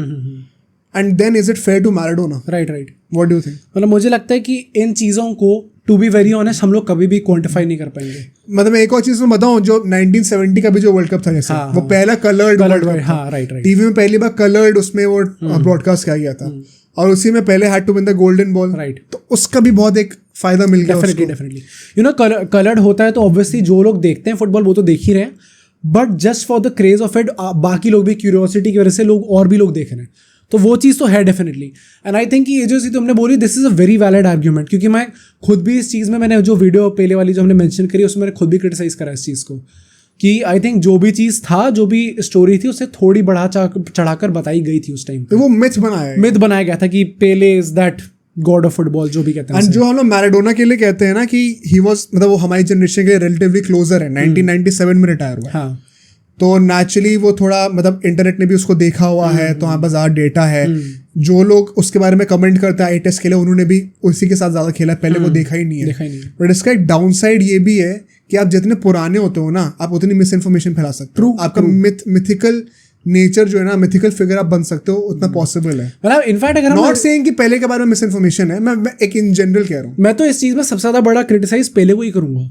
आपने जो 1000 समथिंग गोल बताए, कोई बता तो सकता नहीं आपने किस मैच में कितने गोल मार दिए. कोई नहीं बता सकता. और इट इज काइंड ऑफ पेटी कि तुम अपने इंस्टाग्राम के बायो में बार-बार ये डाल के प्रमोट कर रहे हो. बढ़ा रहा था वो बीच में, बढ़ाने लग गया था. मतलब यार तुम, अगर तुम अपने को ग्रेटेस्ट मान, मतलब I can't imagine Messi doing this ever. हाँ, ट्रू. राइट. कि भाई मेरे एक्चुअली में इतने गोल्स थे, और एक गोल के लिए रो रहा है. हाँ. तो वो थोड़ा पेटी लगता है देखने में. पेटी लगता है. And again I would still say कि इस चीज़ को हम लोग कभी भी क्वांटिफाई कर ही नहीं पाएंगे. हम ये बता ही नहीं सकते कि अगर ये चीज़ ना हुई होती पहले के साथ तो वो कितना बड़ा आइकन होता. क्या वो ग्लोबल आइकन होता है? नहीं होता. क्या वो मैराडोना से बड़ा ग्लोबल आइकन होता है? नहीं होता. इस चीज़ को हम कभी क्वांटिफाई कर ही नहीं पाएंगे. So according to the data that we have, जितना अवेलेबल है, जिस हिसाब से हम लोग फुटबॉल देखते हैं अभी तक, इन जस्ट मतलब जो भी इम्पैक्ट रहा है उसका फुटबॉल में, आई वुड से चाहे अनफेयर है चाहे फेयर है, कि ग्लोबल इम्पैक्ट जो है वो पहले का शायद ज़्यादा रहा है.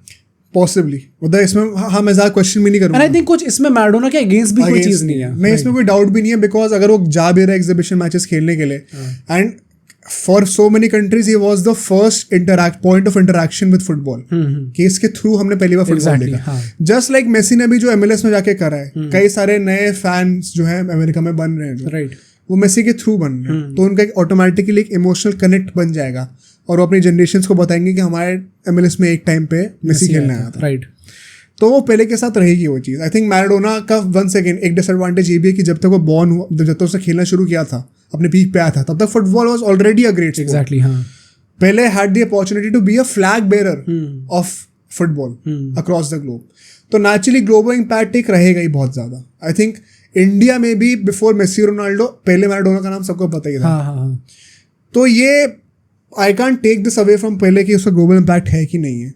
बट देन अगेन अगर हम लोग बेस्ट प्लेयर की बात कर रहे हैं, how does it take anything away from Maradona? नहीं, ट्रू. मुझे तो ऐसा लगता है कि ये चीज़ तो हम लोग all around as a player की बात करें कि क्या क्या नैरेटिव्स एसोसिएटेड थे, कैसे स्टैटिस्टिक्स थे, ऑन फील्ड कैसा था, ऑफ फील्ड कैसा था. हम तो दोनों चीज़ डिस्कस कर रहे हैं इस चीज़ में. ऑब्वियसली अगर बेटर प्लेयर की बात आती है तो ऑब्वियसली जो सिर्फ ऑन फील्ड चीज़ें हैं उसको ही डिस्कस करना चाहिए. But just to give you all more information, हम लोग इस चीज़ को भी बात कर रहे हैं, इस चीज़ को भी डिस्कस कर रहे हैं. फाइनली एक और चीज़ जिसमें आई डोंट थिंक ज़्यादा टाइम लगने वाला है, मैराडोना फैंस भी आई थिंक ज़्यादा इसमें डिबेट नहीं करेंगे. Who do you think has been a better role model? I think this should be the closing note of our podcast today. कि at the end of the day, does it really come down to who is a better role model for the kids? Because according to FIFA, I think it is. मतलब FIFA के हिसाब से and in general भी the kind of things that have happened, obviously I am not saying कि पहले एकदम दूध का धुला है, क्योंकि आई वेरी वेल नो कि फुटबॉल जो है, जो हम लोग टीवी पे देखते हैं या जो हम इंटरव्यूज़ में देखते हैं, उससे बहुत ज़्यादा बढ़कर चीज़ें होती हैं. वी नेवर नो कौन सा बंदा अपनी प्राइवेट लाइफ में क्या चीज़ें कर रहा है, हमें कुछ नहीं पता होता. जिसकी थोड़ी लीक हो जाती है इन्फॉर्मेशन, उसके बारे में हमारा नैरेटिव बन जाता है. जिसके बारे में लीक नहीं होती उसके बारे में नहीं पता चलता. सो जो लीक हुई है उसके हिसाब से 1986 world cup, hand of God, cheating. नहीं, मुझे लगता है कि अब मैं मतलब यही एक फाइनल टर्म दूंगा दोनों प्लेयर्स को. पहले की story seems too good to be true, too fantastical, true, which is why he is a mythical figure. And what makes Ronaldo the guilty pleasure of every football fan is the fact that he was a corrupted genius, and that makes him much more relatable. Ronaldo Maradona मैं Ronaldo का भाई, Ronaldo हर जगह आ जाता है. Hatred. I mean Ronaldo के लिए भी ये चीज अप्लाई होती है. अच्छा, corrupted genius kind of. I would से जीनियस. मतलब सिर्फ करप्टेड प्लेयर. बढ़िया भाई.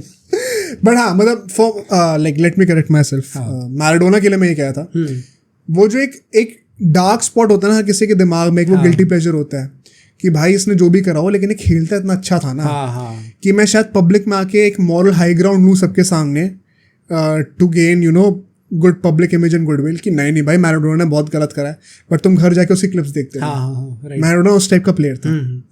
And which is why he is so relatable and he has the streets. और मुझे लगता है हर आदमी की, अगेन यहाँ पे हम थोड़ा फिलोसफी झाड़ रहे हैं, बट हर आदमी की एक ब्लैक साइड होती है, एक वाइट साइड होती है, दोनों का मिक्सचर होता है. इट सीम्स लाइक कि पहले की से वाइट साइड दिखी है सबको, ब्लैक साइड दिखी नहीं है. मतलब दिखी भी तो लोग इंटरप्रेट नहीं कर पाते. राइट. एंड जितने आप ब्लैक साइड भी दिखाओगे, जितना आप दिखाओगे आप ग्रे हो, उतना आप रिलेटेबल होते हो. Which is why I think कि मैराडोना को काफ़ी लोग एटलीस्ट आई टेस्ट के बेसिस पे भी कई लोग यही कहते हैं कि भाई हमने देखा है, regardless of what he has, मतलब जो भी उसके ऑफ फील्ड एंटिक्स हैं, on field comparison. I think सबसे बड़ा इसका एग्जांपल हैंड ऑफ गॉड ही है. It is kind of cheating कि आपने हाथ मारा है, बट यू आर सेइंग कि it is hand of God. उसको एक आइकॉनिक मोमेंट दे दिया गया उसको, तो it just tells you the fact. Suarez ने तो किया था, तब तो किसी ने नहीं बोला था, किसी ने नहीं करा. इवन मेसी ने करा था, पता है टाइम पे. तो ऑल दोस टाइम पे शायद वो हो गया था, कैंसिल हो गया था, पता नहीं मुझे. बट उस चीज को अपने हैंड ऑफ गॉड कहते हैं. जस्ट टेल्स यू कि उस टाइम पे क्या स्टैचर था उस प्लेयर का, उस लेवल का वो प्लेयर था उस टाइम पे. So, but having said that, even drugs वाले केस में, well, I don't think ये like it's a good point to sum it up, but I don't think it holds any value in determining who's the greatest. Definitely. तो अगर हम लोग last question पे आए to end today's episode, right? इतना सारा हमने डिस्कस किया, एंड ये नहीं कि क्योंकि तुम्हें पहले को डिफेंड करने से true. Like, have I been able to change your mind? See, on some points you have. I would still say कि इससे पहले भी, ये पॉडकास्ट करने से पहले भी मेरे दिमाग में यही चीज़ थी कि वी बोथ नो कि it is very difficult to compare these players, and हम लोग कभी भी एक प्रॉपर जजमेंट निकाल ही नहीं पाएंगे इस चीज़ की. आई थिंक कोई भी नहीं निकाल सकता. आई थिंक जो लोग एकदम एक्सपर्ट्स हैं ना, वो भी इस टाइम पे नहीं निकाल सकते, क्योंकि obviously you have not seen him play, and हर किसी के पीछे कॉन्टेक्स्ट होता है, एक स्टोरी होती है जो कि हमें शायद पता हो और शायद ना भी पता हो. अगर मैं बेस्ट प्लेयर बता रहा हूँ तो मैं इसको ये सोच के बता रहा हूँ कि मेरे पास स्टैटिस्टिकली जो डेटा है इस टाइम पे, एंड जितना भी थोड़ा बहुत मैंने देखा है उसके हिसाब से मैं बताऊँगा. तो मेरे दिमाग में I still think Pele is a better player, but then again I respect जो भी बंदा कहता है कि मैराडोना है, क्योंकि I totally get both sides of the argument. तो मैं इसको बिल्कुल डिसरिगार्ड नहीं करूँगा अगर कोई कहेगा कि मैराडोना भी है, but for me I think he Pele is a bit above Maradona. मतलब मैं भी अपने स्टांस पे फर्म ही हूँ. मुझे ऐसा लगता है कि क्योंकि भाई at the start of the debate मैंने कहा था कि सिर्फ स्टैट्स, क्योंकि एक तो एक रेलेवेंट नहीं है इतना ज़्यादा, इन द सेंस कि पता ही नहीं क्या असली स्टैट्स हैं. दूसरी बात कॉन्टेक्स्ट बहुत ज़रूरी है. तो taking every aspect of the debate in consideration, raw stats, उसके पीछे का कॉन्टेक्स्ट, क्या इम्पैक्ट रहा है, क्या लेगेसी रही है, कैसे सोसाइटी ने किस हद तक वो मतलब contribution दिया है in demoting somebody's legacy and promoting somebody's legacy, if I may say it that way. सब कंसिडर करने के बाद भी मुझे ऐसा लगता है कि Maradona, and also you know I have a bias, मुझे लगता है वो मेसी टाइप के जो प्लेयर्स होते हैं वो देखने में आज सुंदर लगते हैं प्लेयर्स, उनका जो गेम प्ले होता है. तो for me I think it is going to be Maradona. Also I kind of what I appreciate about Maradona is कि एटलीस्ट वो जो भी ग्रे है वो सबके सामने है. पहले थोड़ा सा शेडी लगता था with all due respect, and I don't like such a big figure, you know, trying to count every single goal मतलब goal of his थोड़ा tally petty and- है। हाँ थोड़ा petty हो जाता है वो चीज़। हाँ So for all those reasons, on field and off field, I think Maradona is a greater legend for me. Okay But हाँ भाई कुछ भी हो सकता है इसके बाद, and I think इस पे at the end of the day वही मैं कहूँगा कि सबसे पहले तो वीडियो को लाइक करो भाई, हाँ भाई सबसे और पहले यहाँ पे तो कमेंट करना बहुत जरूरी है, हाँ। बिकॉज हो सकता है तुम्हारे कमेंट्स पढ़ के हम भी एक नया पर्सपेक्टिव ले पाए, एंड शायद हम में से कोई अपना दिमाग चेंज कर ले, बिकॉज यहाँ पे हम कंसेंसस पे नहीं आने वाले। Right so comment and tell us क्या लगता है, और बाकी जो हमारे सोशल मीडिया प्लेटफॉर्म्स हैं सारे वो भी आपको दिख जाएंगे अभी, एंड जो भी आपको नेक्स्ट वीडियो देखनी चाहिए इस टाइम पे वो आपको यहाँ पे दिख जाएगी, so make sure to check that out.